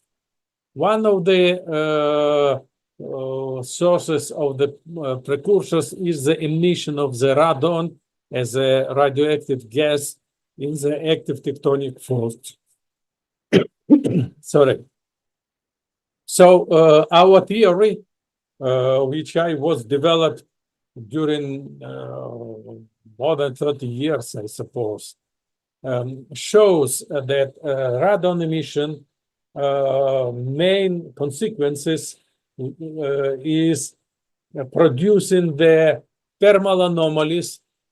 It is a growth of the air temperature, drop of the air humidity, drop of the air pressure, and ionospheric anomalies showing the generation of the positive and negative anomalies in the ionosphere. So here our only monographs, we have several hundred papers about this. And you can see from the first one to the last one, past 20 years, but before the first monograph, it was the way to get the information for this. And in what stage we are now? We can to estimate the time, how we can estimate the time. There are statistical studies from two satellites. The first one, it was the French satellite launched in 2004, and it was in orbit during 6 years. And in the horizontal axis, you can see appearance of the ionospheric anomalies, and you can see that the main statistically leading period for appearing of the precursors, it is 5 days before the earthquake, marked by the red line. Now we have in orbit the Chinese satellite, which was launched in 2018. It's still in orbit, and they have the same statistical picture. This is a moment of the earthquake, and again, you can see 5 days and 10, 11 days before the earthquake. So for the short-term forecast, we can estimate the time of the earthquake. Next, from the ionospheric measurements, from the thermal measurements, from the ground-based measurements on the thermal anomalies. These are the measurements of the points of the passing satellites over the earthquake preparation area, and from this cloud of the points, we are able, by weighting this cloud, to determine the position of the epicenter. And from the size of the anomaly, we can determine the magnitude of the earthquake, because the size of the anomaly is connected with the magnitude by relationship of Dobrovolsky and co-authors, showing the logarithmic scale dependence of the size of the earthquake preparation zone and earthquake magnitude. So we can say that we are able to detect all 3 parameters of the approaching earthquake.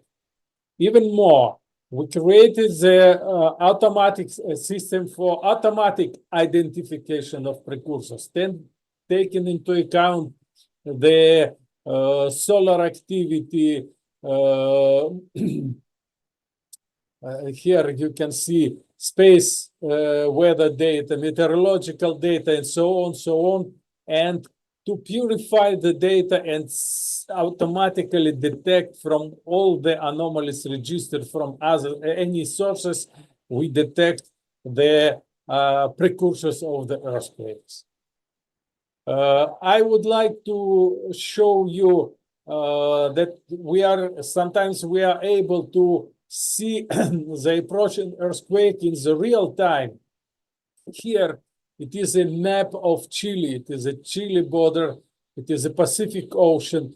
It is the epicenter earthquake which will happen It is in open ocean. And you will see changing with time of this parameter. In the here you will see the time, and we will move from the 27th of March to the 1st of April. I will start the video. These pictures are taken every 3 hours. This is one of the precursors we use for predict the earthquakes.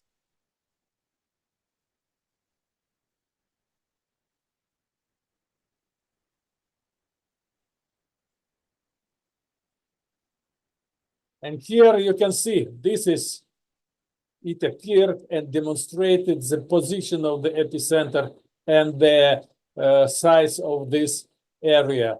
This is a moment, it is the 1st of April. There are some effects which could be generated only by earthquake, because we see the drop of the air humidity up to 2%. To have 2% of relative humidity in open ocean in natural condition is absolutely impossible. This is also the way of identification precursors, showing some physical values which are impossible without the process of the earthquake preparation. I don't want to say that I am only one in the world working on this problem. There are many physicists, major part of them are space weather physicists or studying the electromagnetic effects in the ionosphere and atmosphere. And you can see here Russia, China, Taiwan, USA, Japan, Italy, France, India, Iran, Turkey, Mexico, Chile, Serbia, Romania. Just recently, we had a workshop of the group Electromagnetic Studies, Earthquake and Volcanoes, who is a part of the IUGG, International Union of Geophysics and Geomagnetics. YAGA, YASPE, YAVSE, it is also Association of the Seismology, Volcanology, and so on. And it has regular meetings and presents the presentations which show the advance in this matter all over the world. The question is, if you are so smart and you know everything, when do you not produce the earthquake prediction? I would like to say that we have the main problem not in the science, not in the technology. We have the problem in the relationships between different groups of scientists and political and economical problems. Why? Because the community of seismologists does not want to accept this model and this approach to the earthquake prediction. And they say that it is not statistically confident, that it is too early, we need more time to make a reliable prediction. Why? Because the prediction, it is a great responsibility. Imagine that you predict the largest quake with magnitude more than 7. You should evacuate the people to stop the industrial activity, pipelines, electricity, gas, all this. You start this all these procedures. We had intertractation with FEMA in the United States. They told they need at least 2 days to make all these procedures. And imagine that nothing happens. Who will pay for this, for your false prediction? and it is they scare of this responsibility and try to delay all the movements to the real forecast. So the more and more the leadership is taken by people who are working in the space weather. And one of the now the largest international project, which was initiated by China, it is a international international circle magnetic circle program, IMCP, where we deal with interaction of the ions of the different geospheres. It is a geomagnetic field. It is a global electricity. It is atmospheric weather and waves. It is a greenhouse and so other effects. And for the first time in this project were included the effects of the seismic activity. And taken into account that it is a huge number of scientists all over the world participating in this project, I suppose that we will make more progress moving in the this direction of the forecast. So what I would like to say instead of conclusions and what I mean the critical mass. So in this game, there are several players and several parts which should work together. Without this, we never would be able to make prediction. Of course, the first, it is a seismology. I cannot say that they are doing something wrong. I have very good relations with many seismologists. They have very good results.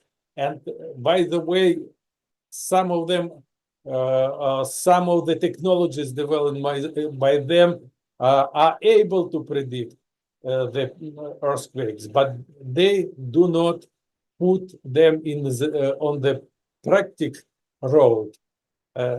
All this is stayed in the scientific field.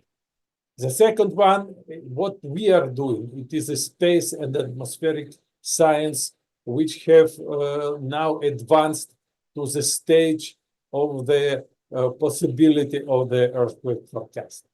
But there are two other problems. Not solving of them, we would never be able to do this. The first one, it is official state approval. I cannot make forecast and make it public.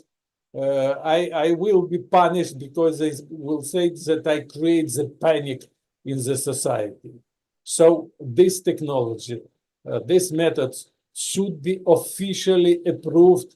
For example, like weather forecast and other types of the forecasting of different natural disasters and so on. And last thing, it is a state and private financing. Okay, I can work by myself and, for example, for some region to make the forecast. But for the whole world, I need much more resources. I need the many people to work in this because it is industry, something like fire service, medical service, and so on. It is an industry. It is cannot be done by some laboratory, by some people. It should be organized as a state service. And this work should be financed. Okay, it can be financed by state or can be financed by private people. I don't know why Elon Musk wants to go to Mars. Better to put his money to our planet because the earthquake had create more danger even in United States. A few days ago, there was magnitude 7 earthquake and was emergency state in California proclaimed. So only moving all this together, we will get the critical mass and finally would be able to solve this problem, which we cannot solve more than 200 years. Thank you very much. Thank you very much, academician Sergey Pulinets. I hope we do reach critical mass to have this great advancement in scientific understanding. Our next speaker, I do want to check with Dr. Pandor. If your time is limited, I do have a question that I could pose to you now. Yeah, okay, great, wonderful. Okay, and then we'll have 2 more speakers after that, and then a general discussion. Okay, the question comes from France. So she writes, Your Excellency Naledi Pandor, here in France, many people are influenced by media bashing against China. And so they see negatively the role of China toward cooperation in China and Africa. They say that China is doing the same imperialism that Western countries did in the past. They seem to forget how many enslaved people were victims of colonialism, and they are blind towards the Western neocolonialism still occurring today. Could you please give us your point of view on this China-Africa cooperation, and if you see some hope coming from Western countries to recognize their potential role to expand a wider cooperation towards a positive direction? Well, firstly, it's absolutely untrue that China has a colonial relationship with the African continent. In fact, through the partnership with China, many African countries have achieved a level of infrastructure development that they would not have achieved in the past 15 years had it not been for resources provided from financial lenders in China. What we have seen, though, more recently is rather than state-owned companies being the provider of grant or loan funding to African countries, it has become much more the private sector of China taking up that role. So there have been concerns about increased indebtedness of African countries, but I think it's an absolute a creative imagination that suggests a similar relationship to the colonial experience.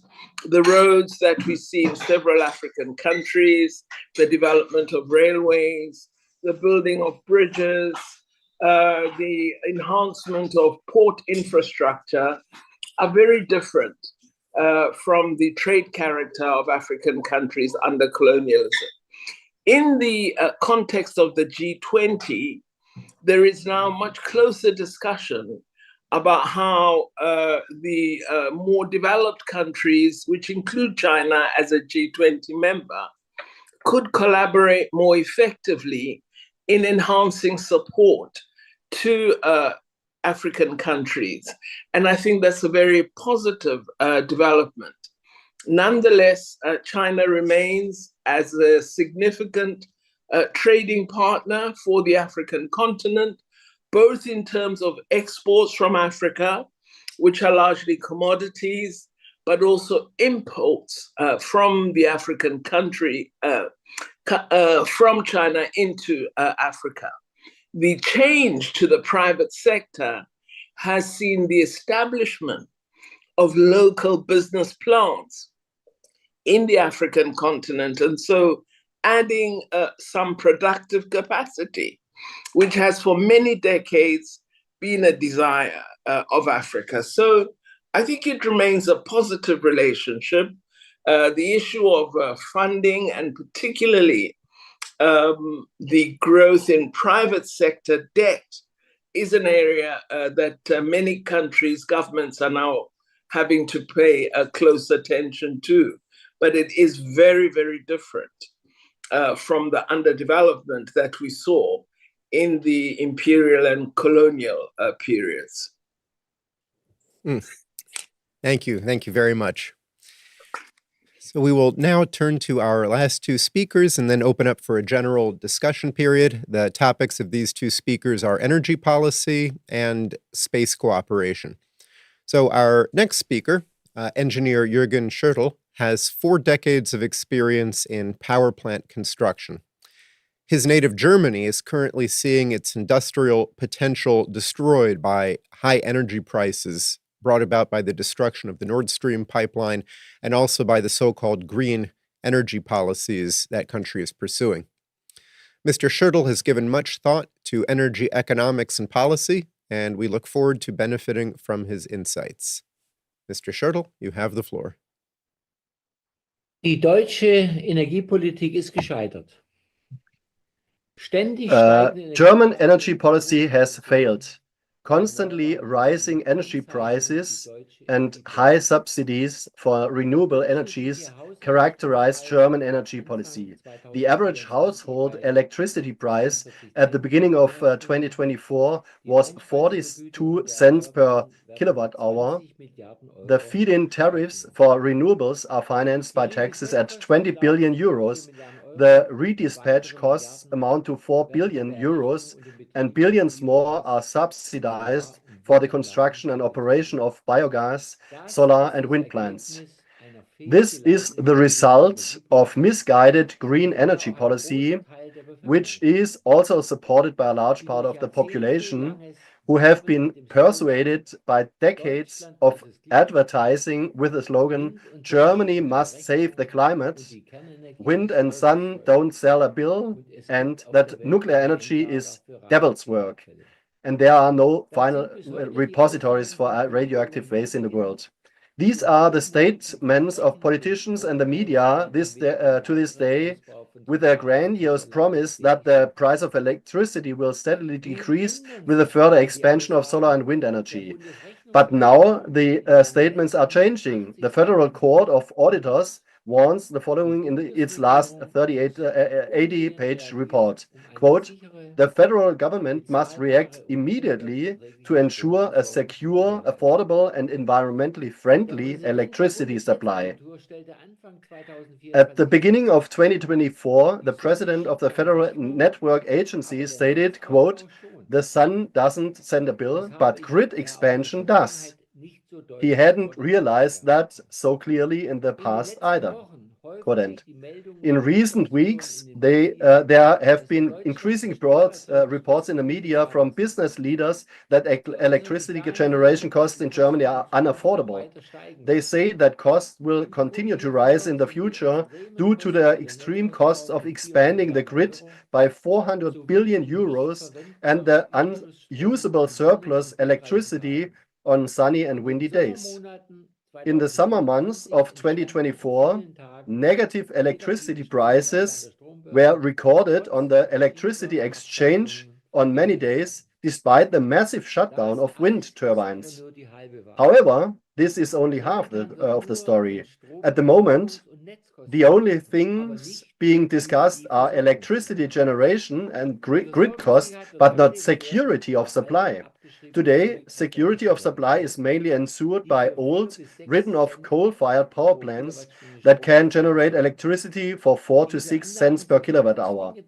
These plants are absolutely essential today to keep the power grid stable, which means they are systemically relevant for frequency support, the second and minute reserve, and they supply the necessary amount of electricity in times of low wind and sun.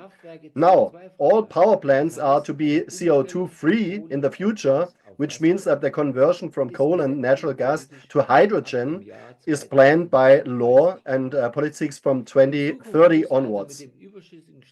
In the future, hydrogen will have to be produced from the surplus electricity generated by solar and wind power plants using electrolysis plants. This hydrogen will have to be transported, stored, and when needed, converted back into electricity in hydrogen backup power plants. The erratic, volatile generation will lead to poor utilization in the electrolysis plants, with the conversion efficiency being only 20%. Solar and wind power plants could be used directly by consumers for an average of 50% for the time.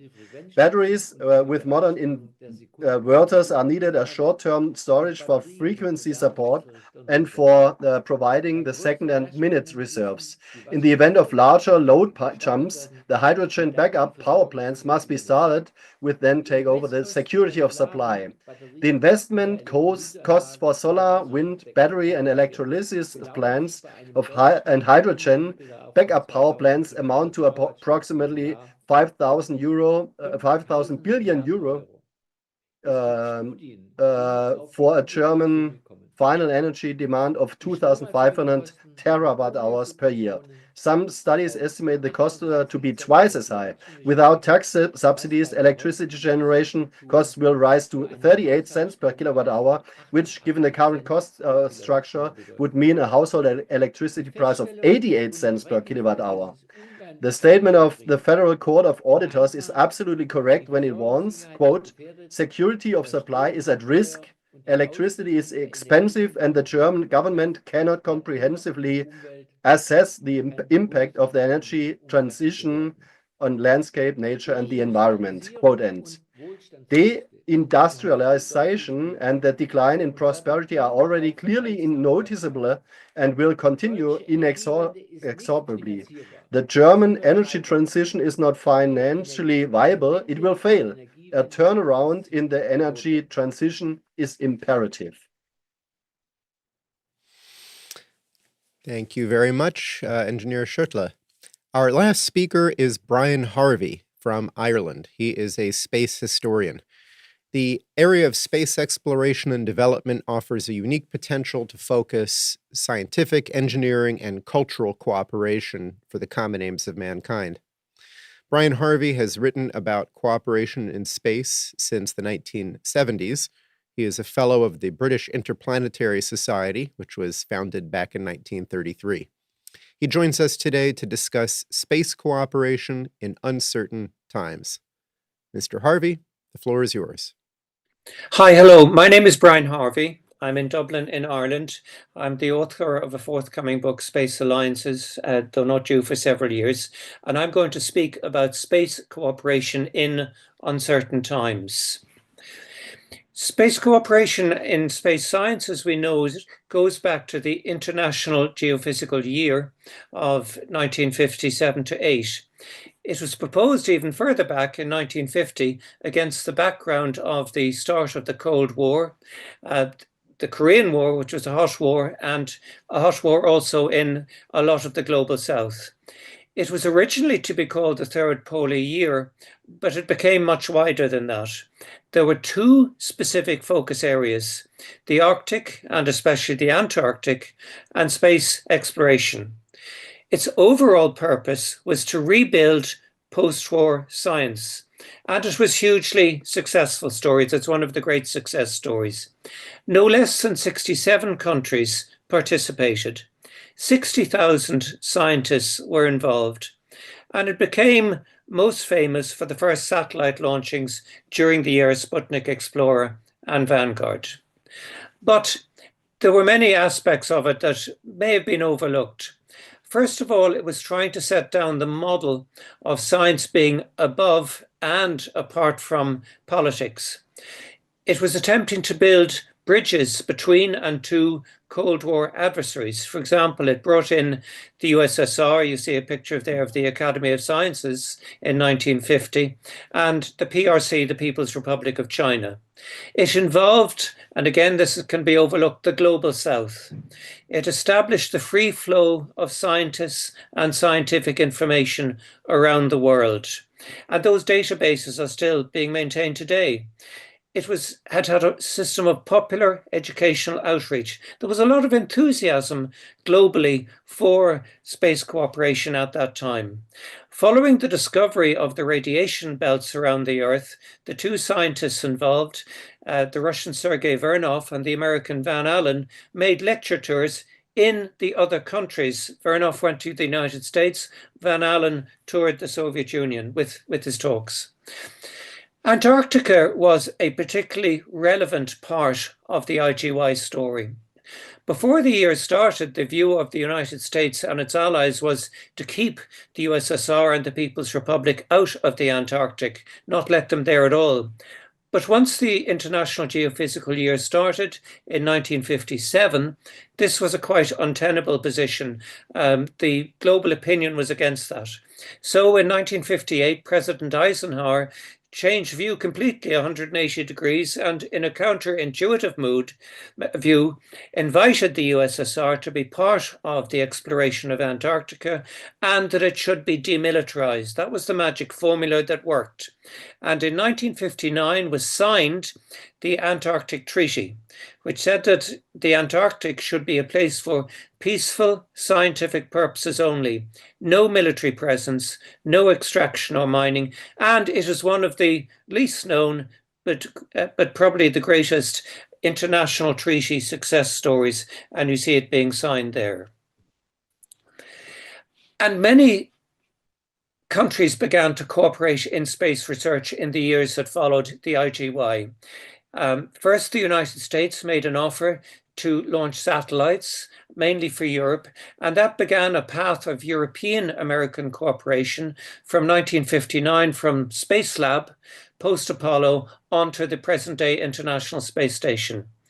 In the socialist countries, cooperation was set up several years later, but Intercosmos, which is not well known, became one of the most structured, methodical, organized institutions of space cooperation ever seen. But, and this is even more important, it established cooperation across potential adversaries.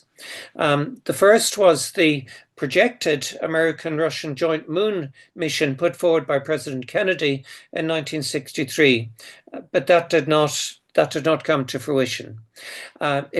France and the USSR began a program of cooperation in 1966 that was very intense, that lasted well into the 2000s. Europe joined later in the 1970s or 80s. You had the Apollo-Soyuz space project between the United States and the Soviet Union in 1975. On the left, you see a gathering of, on the left, Yuri Gagarin, Vice President Humphrey, the Gemini 4 astronauts, Jim McDivitt and Ed White, and French Prime Minister Georges Pompidou on the right. And that gives you an idea of the scope of how different people work together. But there was also a global South dimension. The educational project to beam educational televisions to the villages of India was the United States-India project in 1966. And China opened the way to working with the Global South when Zhou Enlai visited Africa in the 1950s. And that led to cooperative projects between China and the Global South. So why is this relevant now? The present space world is very different. It's quite fractured. Some people call it bipolar, divided into two between Russia and China and its allies on the one hand, and the United States, Europe, and other countries on the other. But it's also a very confrontational world. Under the resolution of Congress in 2009, NASA is prohibited from working with the People's Republic of China. Western sanctions were instituted against Iran, which is a spacefaring nation. It's able to launch its own satellites in 2002, with sanctions against Russia from 2014. Something that never happened in the International Geophysical Year. Visas were weaponized to keep particularly Russia and China out of international scientific meetings. A contrast to the IGY, when European bureaucrats went to extraordinary lengths to ensure that representatives of the People's Republic of China could attend. Even though Russia has the second largest cosmonaut squad in the world and the original first one, they were not allowed to attend the Association of Space Explorers in 2024. The International Space Station alone survives as an instrument of cooperation between the United States, Russia, and the other countries. Not only that, there's been a militarization of space, with several countries introducing space forces, space commands, and that was been something quite alien to the IGY. And in 2022, Europe shut down all its cooperation with Russia. It abandoned a plan to explore Mars together called ExoMars. It closed its office in Moscow and even turned off its instruments that were then working on Russian space probes. So this was a very, very different world that emerged and in which we now find ourselves today. But why is this relevant? This is relevant because at the moment, with this rivalry, you have the United States return to the moon, the Artemis project, introduced by President Trump in 2019, the joint Russia-Chinese International Lunar Research Station, ILRS, in 2021, with competition between the two sides signing up their supporters across the world. Artemis has so far attracted 48 countries, the ILRS much fewer countries, 13, but plans a much broader base of support, up to 500 institutes, which it hopes it will join. 17 have joined at present, especially in the BRICS countries and in the Shanghai Cooperation Organization countries. And we may have a tortoise and hare situation here, with the tortoise of the ILRS catching up later. But just finally, where does this leave us? Artemis presents a number of potential dangers. First of all, it is suggested that it may lead ultimately to extraction from the moon, to security zones around the different bases. This was the potential situation that might have emerged in Antarctica in the 1950s. But, and I would like to end on a note of hope, a note of optimism. Antarctica, with the 1959 treaty, showed that such a potential conflict and difficulty could be successfully, peacefully resolved. And indeed, the United Nations provide such a forum that could lead to such a resolution, with a law-based approach around United Nations law based on the precedent set in 1959.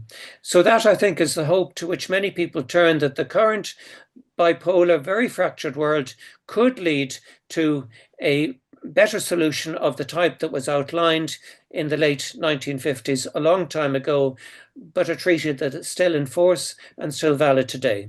So thank you very much for your attention. Thank you, Mr. Harvey. So this brings us to our general discussion period for this panel of the conference. As we bring up our speakers, I want to remind viewers that you can pose questions by emailing them to us at questions@schillerinstitute.org. We have already received many, and of course won't be able to pose all of them, but I'll do my best to forward those that we don't get to the speakers. Joining us for the Q&A session, in addition to the speakers on this panel, we have Helga LaRouche, and we have, I believe, His Excellency Donald Ramotar, the former president of Guyana. Glenn Deason has been invited to join this Q&A. He wasn't able to be on yesterday. I'm not sure if he is with us. And we have Jacques Cheminade, we have Sergey Pulinets, we have Jürgen Schöttle, and yes. So let me pose the first question. Let's get started with one for our first speaker, Jacques Cheminade. I'll pose two of them together, and you can respond to both as you like. The first question, Mr. Cheminade, is it not possible to summarize your remarks by stating that what we need for the development of all and elimination of poverty, racism, and wars is in one word, socialism? That's the first question. Let me combine it with this one. If Europeans and Chinese share the idea of Capax Dei, each in their own way, is it through Christianity that Europeans will rediscover it? Can politics be Christian? Well, let's start with posing those to Jacques Cheminade. Oh, we need to unmute you. Okay, go ahead. We need for our future now, and to avoid the annihilation of mankind, what we need is to think about the best we can contribute, all of us. So not as a scale of things, but as a contribution developing each other's mind and reach a level to discover new physical principles and apply them with technologies that would help to leapfrogs in terms of development for all countries in the world. So from that standpoint, the notion of Capax Dei is not something that we should see as belonging to some or to others, but it's a matter of culture. And this matter of culture is that each human being is capable, with its mobilizing his moral and mental powers as a one, is capable to bring to humanity the best that could be in terms of acting in full responsibilities for all. So in that sense, it's the love of humanity, and beyond, if you are a believer, the love of the creator of creation. The identifying yourself with creation makes you different of those identifying with gaining power or winning over the other. The win-win approach of the Chinese at this point in international relations is closer to that conception. Europe has, and the United States are to blame because they have transformed what was the best in their culture now to absolutely different approach of dominating and exerting power at the expense of the other. And all the nuclear discussions on nuclear war is based on that. I get the most advanced form of power to dominate the other. And these are not what the ones that discovered nuclear energy thought. They thought of it as something common for humanity, creating the basis for development in more advanced ways, because it was there was higher forms of technology, and at the same time, energy flux densities higher than once before. So if you want to think about what in terms of culture is demanded, is to give the proofs of what you do is good for all. So if you mean that as socialism, it's okay. If you mean that as something which is a certain type of social organization, which would be defended against others because it's better, then it doesn't work. What works is that in every country, you have this win-win approach, and that together you can develop something which is beyond what was done before. So it means inspiration for the best done in the past, but not an imitation, being inspired by the creators in the past to create ourselves for the future. So this notion of creation is what makes mankind and every human being in cohesion with the development of the universe. And it's there that you have this point of Capax Dei, which is not European as such. It's a matter of culture. For example, this, what I called Platonist Christianism, would have never happened without the contributions from the culture in China, the culture in the Islamic countries. All that forms a whole that now is reaching the level where we should be, instead of creating the conditions for warfare, we should be happy to have all of us together for the first time in history, the knowledge of what the other has done and what was good.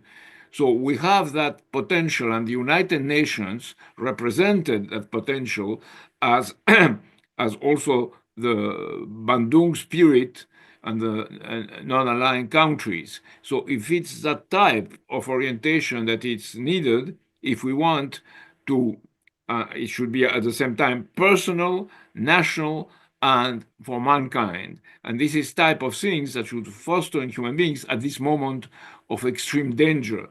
And this potential is in each of us, that's my profound conviction, is in each of us, and it should be the absolute emergency to spread it both in ideas and spreading ideas and the realization of those ideas in these great projects as we have defined them in our last publication, define them as something for all humanity in all countries and that would benefit all. So it means that you consider at the same time the importance of each human being, of each nation, and a demand on each to be worth that level and to be committed to apply it. And in that sense, I think that we would have a great hope if you look at what we have in our hands, and the question would be how to mobilize what we have against and show as Theodore Postol has shown, and others have shown before, the dimension of the danger. And if you look at the dimension of the danger for humanity today, you can immediately, because the worst of the evils brings back in human beings a reaction for the good, then you could think that we are in a moment, if we all of us commit ourselves for that, we are all capable to mobilize in ourselves what I called Capax Dei, what Lyndon LaRouche also called Capax Dei, which is the responsibility in each of being creators at the image of the creation. And it's not something that's linked to university or to learning things. It's linked to what de Gaulle once called the highest form of the sentiment, the highest form of being human. That's why I took back what Lynn mentioned as science, as science as a history, because the history of the capacity of human beings to improve the world and to improve the potential population that the world could develop is a key, and is a key proof of what we're doing is good. And opposed to that, I mean, the worst thing that's happening today is this terrible collapse of birth in the world. We have this demographic crisis, which exemplifies the wrong direction in which we are going, as opposed to the potential population density and the capacity of the world to be more human with more human beings. That is exactly the way we should think. If when you think variously, if you are a believer in God or in socialism or in common commitment to a one world, one humanity. Thank you, Jacques. I'd like to turn to Helga. Would you like to add anything on this question from Sebastian about European and Chinese shared ideas about Capax Dei and about Christian politics in Europe? Yeah, briefly. I think we have to, look at established notions which we have been using in the history of Europe and philosophy and all categories of knowledge, that they're really evolving. With other words, you cannot use a certain notion in a fixed way, because if the history changes and the entire circumstances changes, these notions also develop a different meaning. The Capac stay question was initially discussed by Nicolaus of Cusa, who made the amazing description that man is participating in God through the vis creativa, through the creative power. And he said that it is because of this vis creativa that man can be imago viva Dei, a living image of God, not just an image of God, but a living image of God. And he even went so far to say that God created the universe and creation until the creation of the human being, and that from that point on, it was human beings who carried on the process of creation, which is an amazing revolutionary concept. And, while obviously China comes from a completely different background, from the 2,500 years of Confucianism, of Marxism, which I think has led to what China is calling socialism with Chinese characteristics, which is very different from the Soviet communism or socialism, and very different from the socialism of the GDR. These Chinese characteristics, in my view, mean that a lot of the ideas of Confucian tradition has been incorporated in the way of Chinese interpretation of what they think Marxist views are. So this is all very complicated. And if you look at it then, the recent emphasis of Xi Jinping on the new productive forces of the economy, which emphasizes a continuous innovation with disruptive technologies, each new discovery of technology redefining the entire set of axioms of the previous ones. This is meant by the disruptive character. It is an ongoing process of the creation in the real physical universe.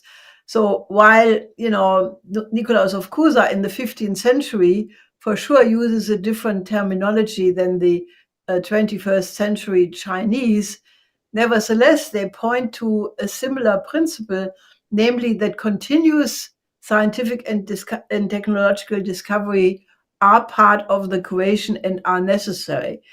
So I would just encourage people, because if you stick to certain categories in a world which is really undergoing a tremendous transformation, sometimes sticking to these notions prevents you from recognizing what is really common and makes a discussion more difficult. Thank you very much. I will now pose some questions to Dr. Pulinets and get his responses, and then there are some that came in for Engineer Schöttle, and we'll go with those, and then we'll have some time for more general discussion. We've got 35 minutes remaining. So, Professor Pulinets, your topic of earthquake forecasting certainly generated some interest. There's 4 questions that came in. I'm just going to pose them all to you, and you can answer as you like. First, from an American activist, asks how reliable your method is of earthquake forecasting based on analysis of the ionosphere. If it is effective, it seems that this efficient scientific knowledge of the future should be part of the decision-making of all governments. A question comes from a French choral director. She asks, your research is so promising. What role, she asks, could artificial intelligence play in the application of your discoveries? Could we imagine a dedicated artificial intelligence system to monitor data real-time by satellite and issuing warning to scientists when it detects a combination of measurements indicating an earthquake? There was a specific question about whether anyone was able to pick up precursors of the magnitude 7 earthquake in California, and a question about understanding Earth weather in the context of the solar system and even in galactic activity, such as cosmic rays. So, Professor Pulinets, feel free to take on any or all of those. Yeah, thank you. I will try to be short. About reliability. We had some periods of monitoring of precursors. It was almost 10 years ago. And in those time, it was 63% of the successive prediction. Taking into account that in seismology, they have something like 2-3%. I suppose it was a very good result. But to make the real measurements of the reliability, it is necessary to make continuous monitoring without any break. But for me, it is impossible because I participate in many activities.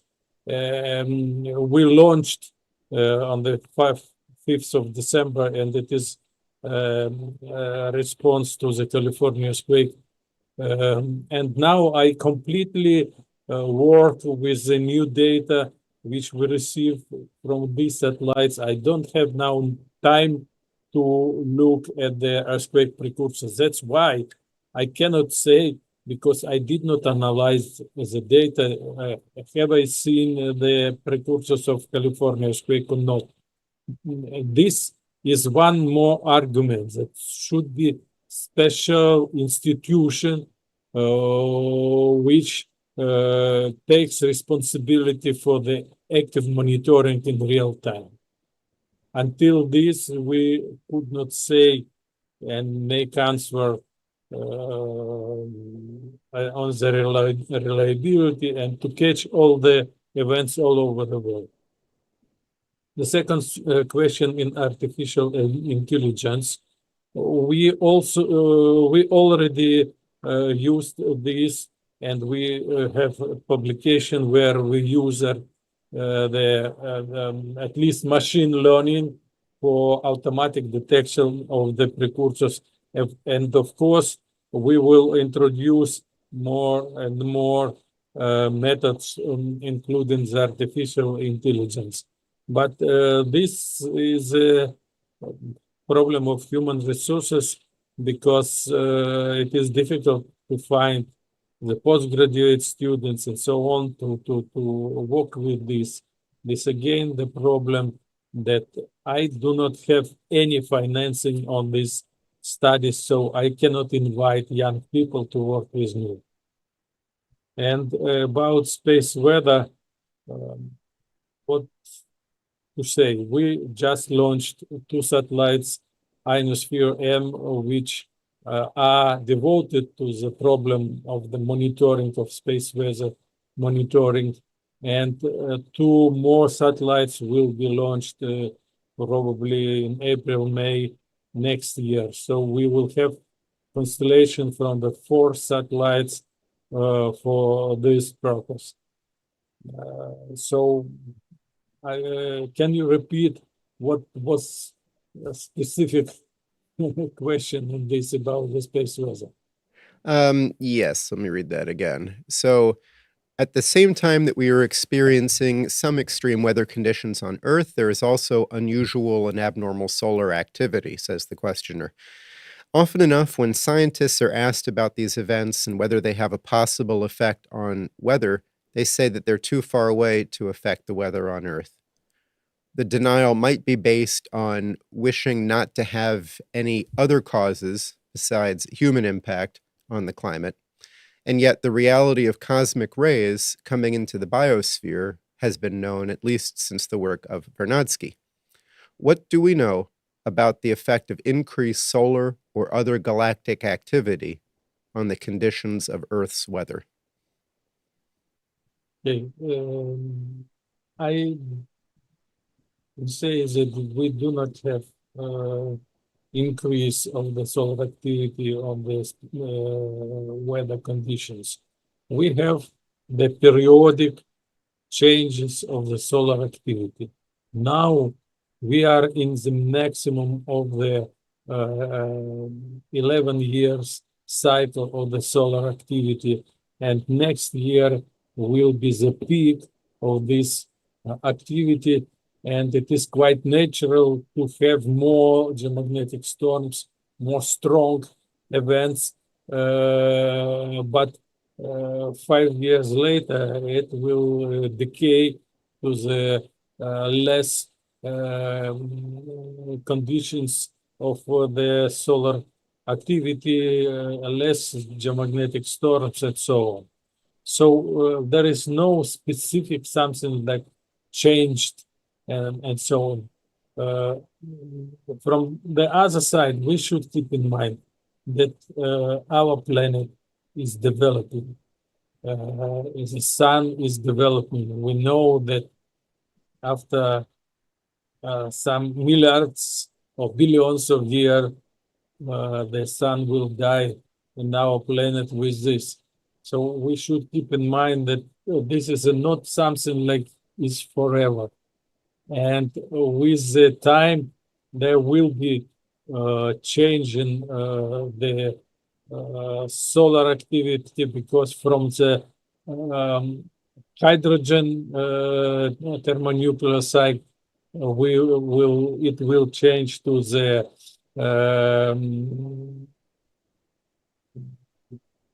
helium thermonuclear reaction, and there will be some changes. Regarding this regarding the cosmic waves, there is not a established fact, but this is a hypothesis that solar system moving inside our galaxy, moving between the arms of our galaxy, falls inside the arms and in the space between the arms. And depending on this, the density of flux of the galactic cosmic rays is changing. And we know that galactic cosmic rays are partly responsible for the formation of the cloud cover of our planet. So the climate is changing with the position of the solar system in the arms of our galaxy, and it changes from the ice ages to the hot periods weather on our planet, but these periods are thousands and millions of years, and for the length of the life of one person, it is not so important. Thank you. Thank you, Professor Pulinets. I have almost wonder, based on the magnitude of these thoughts, whether you had I see that reflected perhaps in Sergey Lavrov's interview with Tucker Carlson, where he said, "We don't see any reason that Russia and the United States cannot cooperate for the sake of the universe." So thank you for bringing us to that large scale. Let me ask now several questions that came in for Mr. Schöttle. I'll pose all three of them, and you respond as you like, and then we'll move to some more general questions. So the three questions. First, what do you think will happen to Germany's economy if the current policies are not changed? Second is about culture. To what extent does the green outlook dominate discussions of engineering priorities? Are engineering students exposed to other approaches to the power system? And third, German industry is really hurting. Prices are increasing. Does this help change people's attitudes? Do you see hope for a change in Germany?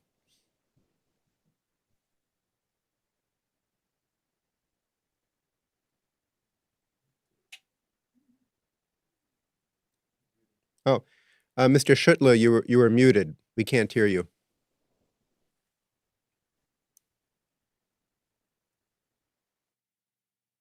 Ja, habe ich gemacht, ja. So, ich kann zu den 3 Fragen antworten. Okay, I can answer those 3 questions. the last energy intensive industry will not remain in Germany. The prices will increase, and people will walk away. And that is something which is absolutely necessary. Countries don't want to import; they want to produce in the country itself. So that will be taking place in the countries where we export into. So German industry will not survive, at least not the energy-intensive industry, and this shows already by now. The second question about culture, how the influence of the greenies is occurring. At the time, it was a movement against the power of the politics, and also because of the construction of the nuclear power plants, that this formed the opposition of the greenies. That is continued today.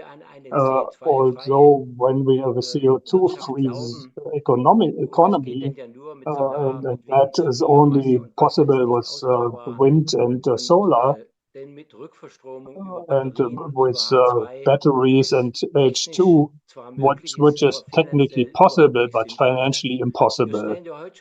We already know today that in the future, 400 terawatt electricity must be imported because the production of H2 is too expensive. Why should the industry remain here when we have to import H2? Is that already answered everything? I think so. Thank you. And we have some other questions, and at this point, people can raise your hands if you'd like to weigh in on them. Our first more general question is directed to Jacques Cheminade, but I believe others can respond to this as well. Good morning. Cordial greetings to the organizers, speakers, and participants in this conference. I would like to pose a question. A megaport has recently been inaugurated in the city of Chancay, Peru, that would allow a direct connection with Asia of ships of maximum cargo volumes used in international trade. However, the question is, what would be the recommendation that you would offer to the Peruvian government and by extension to other Latin American governments regarding creating pro-industrial initiatives and policies so that the Latin America-China trade can help Latin America develop technologically and industrially and not be primarily an exporter of materials and instead an importer of technological products? This question comes from Dino Gavancho Ciliani Dino Gavancho Ciliani from the Christian Democratic Party of Peru. So let's go to Jacques Cheminade first on that, and I think others might want to weigh in as well. Hold on, we need to get your audio on. Just a moment. Yeah? Okay, go ahead, Jacques. Yes. First, the Shanghai cooperation is absolutely key to connect all Ibero-America and China. It's like a bridge through the sea. It's not a thing in itself. You have the whole transcontinental railway, and Peru is in a situation where it will be at the joining point of this transcontinental railway and the maritime route, the sea route. So it has a potential which is extremely, and this potential has to be seen as an extremely important element in also the dialogue of cultures, because what they found in Peru in the history of the inhabitants of Peru in last centuries corresponds to things that have been found also in China. So you have a sense that it's not only now that you have this sea route, it's historical. It's in a long process of history, and we have to investigate exactly what happened before, and it will enrich what is been done for the future.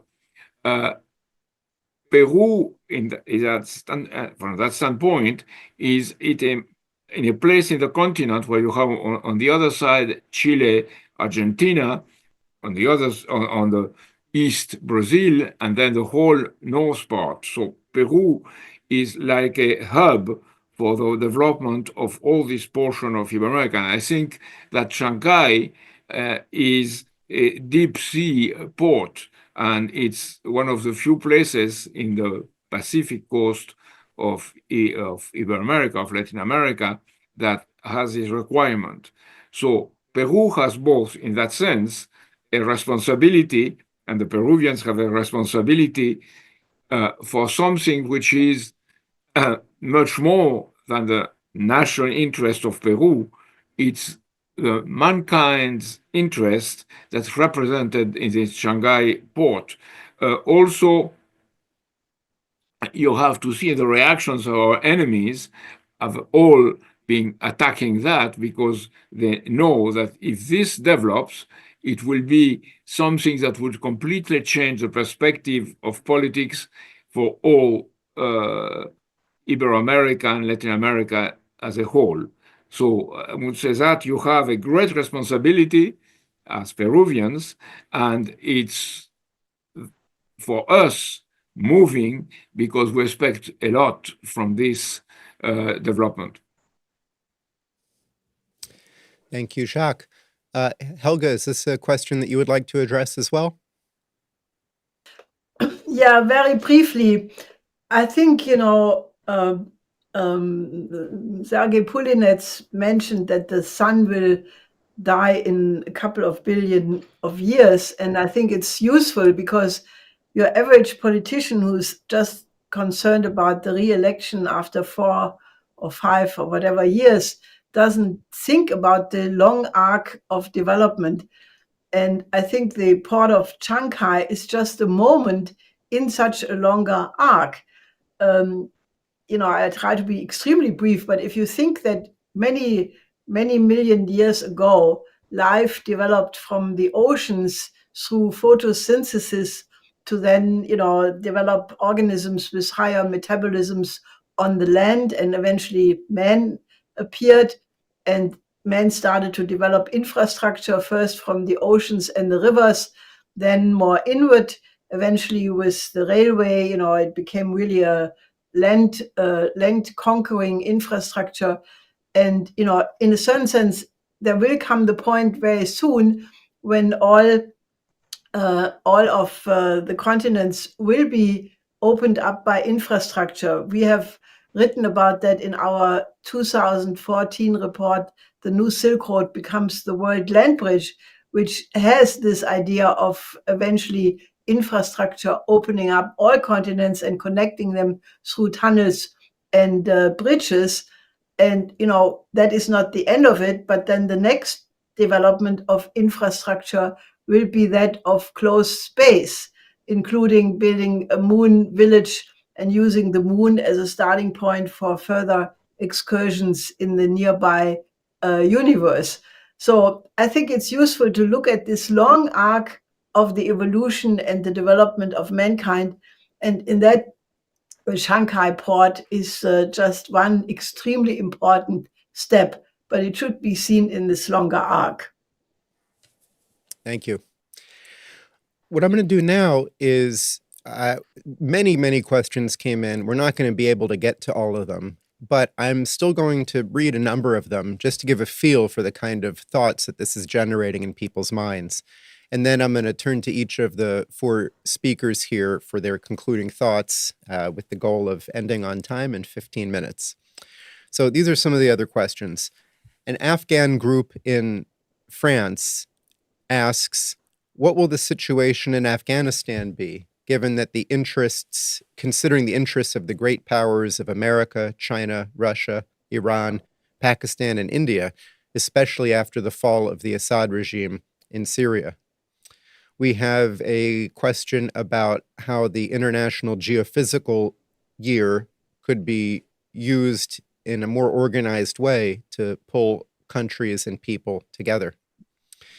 We have a question about this is a great conference, but there are many strong arguments against nuclear energy and also many problems with dams. So we shouldn't cause damage while trying to do something good, one of the questioner says. Some other ones, questions about the role of the BRICS and the United Nations. What's the interaction between these two institutions? Would a reform of the UN Security Council do away with the veto? What can the Global South learn from the unity shown by the Global North in supporting Ukraine? Okay. For example, how can SADC and ECOWAS, which are very weak, how could they be strengthened to help the AU thrive? There are several specific questions for Professor Postol about the speed of the projectiles, what kind of local effects they would have. Is the cost of producing and deploying this weapon by Russia worth the military effect it is able to create? And do you think that with the initiation of the strike with Oreshnik, even with conventional yield, have we already entered an era of probable tactical nuclear exchange and the revival of the US posture of counterforce strategy? So those are the kinds of questions that have been coming in. Let's go in reverse order. So let's start with Mr. Schöttle. Is there anything else that you would like to add to this panel discussion today? You have 3 minutes. Diskussion heute. Time. Yes, I have. One of the most important points I see is we have to do much more for education, because without education, you cannot understand policy making. This is the foundation for democracy, that political choices are understood. Without education, democracy will not develop further in the long run. Concerning Germany, where is this development? We have to turn towards new technologies. If our car industry is gone, there's not much left. We were leading in the nuclear industry. Today there is the nuclear reactors of the 3rd generation. Shortly after will be the 4th education, and this is basically then there's the transformation towards nuclear fusion, and we have to do much more in this sector than more. We cannot put $600 billion in badly received energy transition. With that, the Chinese are building 300 nuclear power stations. They have more and more in terms of progress, and we have to really keep up, otherwise democracy is in danger. Thank you. Yeah, it seems we don't have Dr. Pulinets anymore, I take it. Okay. In that case, Jacques Cheminade, concluding thoughts, please. Yes, nuclear energy is the issue of our times. At this point, in terms of energy flux density, of course, nuclear energy is the best form of energy to foster the development of the world, of the majority of all nations. But you have to see 2 things. First, if you stop there and you don't develop new physical principles of a higher order, then you will have something that would not contribute to a process, to a dynamics. And then in nuclear energy itself, if you stop at the present level, you don't have a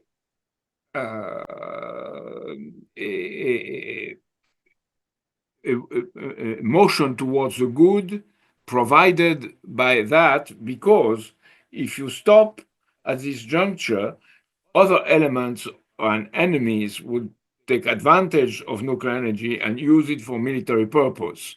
So the big challenge is how to ban nuclear weapons, of course, and develop nuclear energy for civilian purposes, expecting that nuclear energy would develop in the future, would create the conditions for even more effective forms of energy production. So that's a challenge, and it should be in the sense of dynamics, not in the sense of words qualifying things, but in terms of dynamics, good for humanity, for mankind. Thank you. No, Pulinets is, if you're there, Sergey, you can turn your video back on. No. Okay, in that case, Helge LaRouche, what would you like to close out the panel with?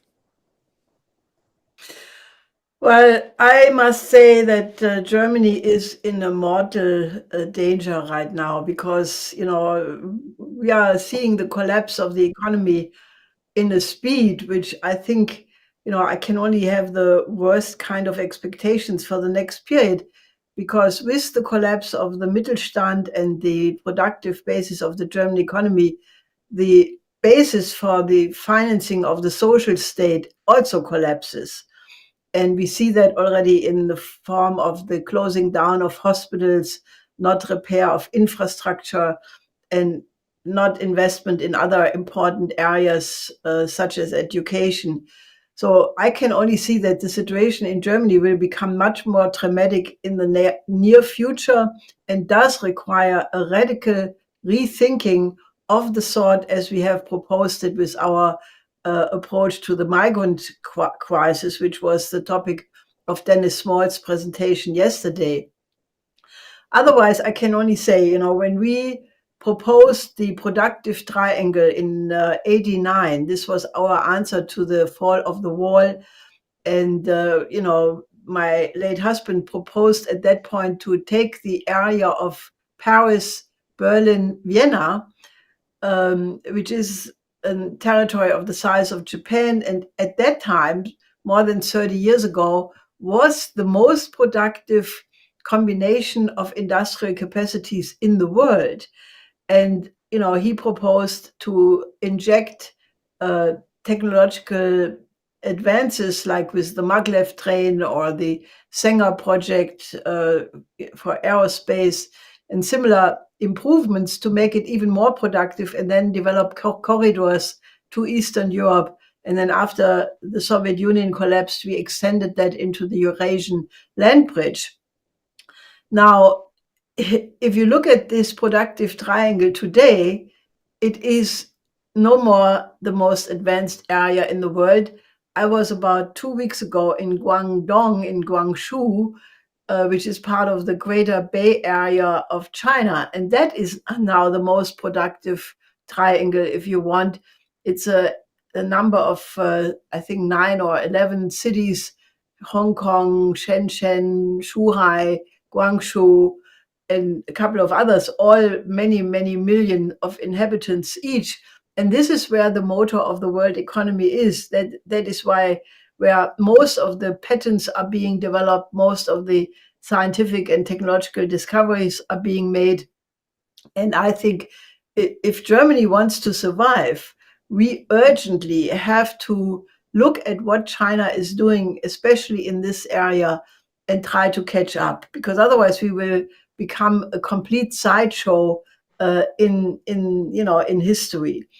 Now, I think that the more fundamental question naturally is, and we should see, yesterday we talked about the immediacy of the danger of running into a nuclear war.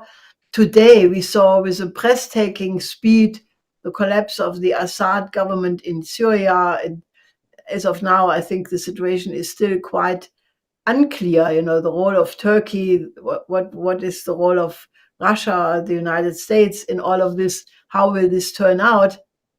And the rapidity with which this happened just underlines, that we are in a period of utmost instability, and we cannot be safe and quiet and think everything is okay, which is why I would like to really remind people again of the requirement to have a new security and development architecture involving the interest of every single country on the planet, which is essentially what Xi Jinping is also talking about with the idea of a shared community of the one future of mankind as, overriding concept. And then he has the three initiatives: Global Security Initiative, Global Development Initiative, and Global Civilization Initiative.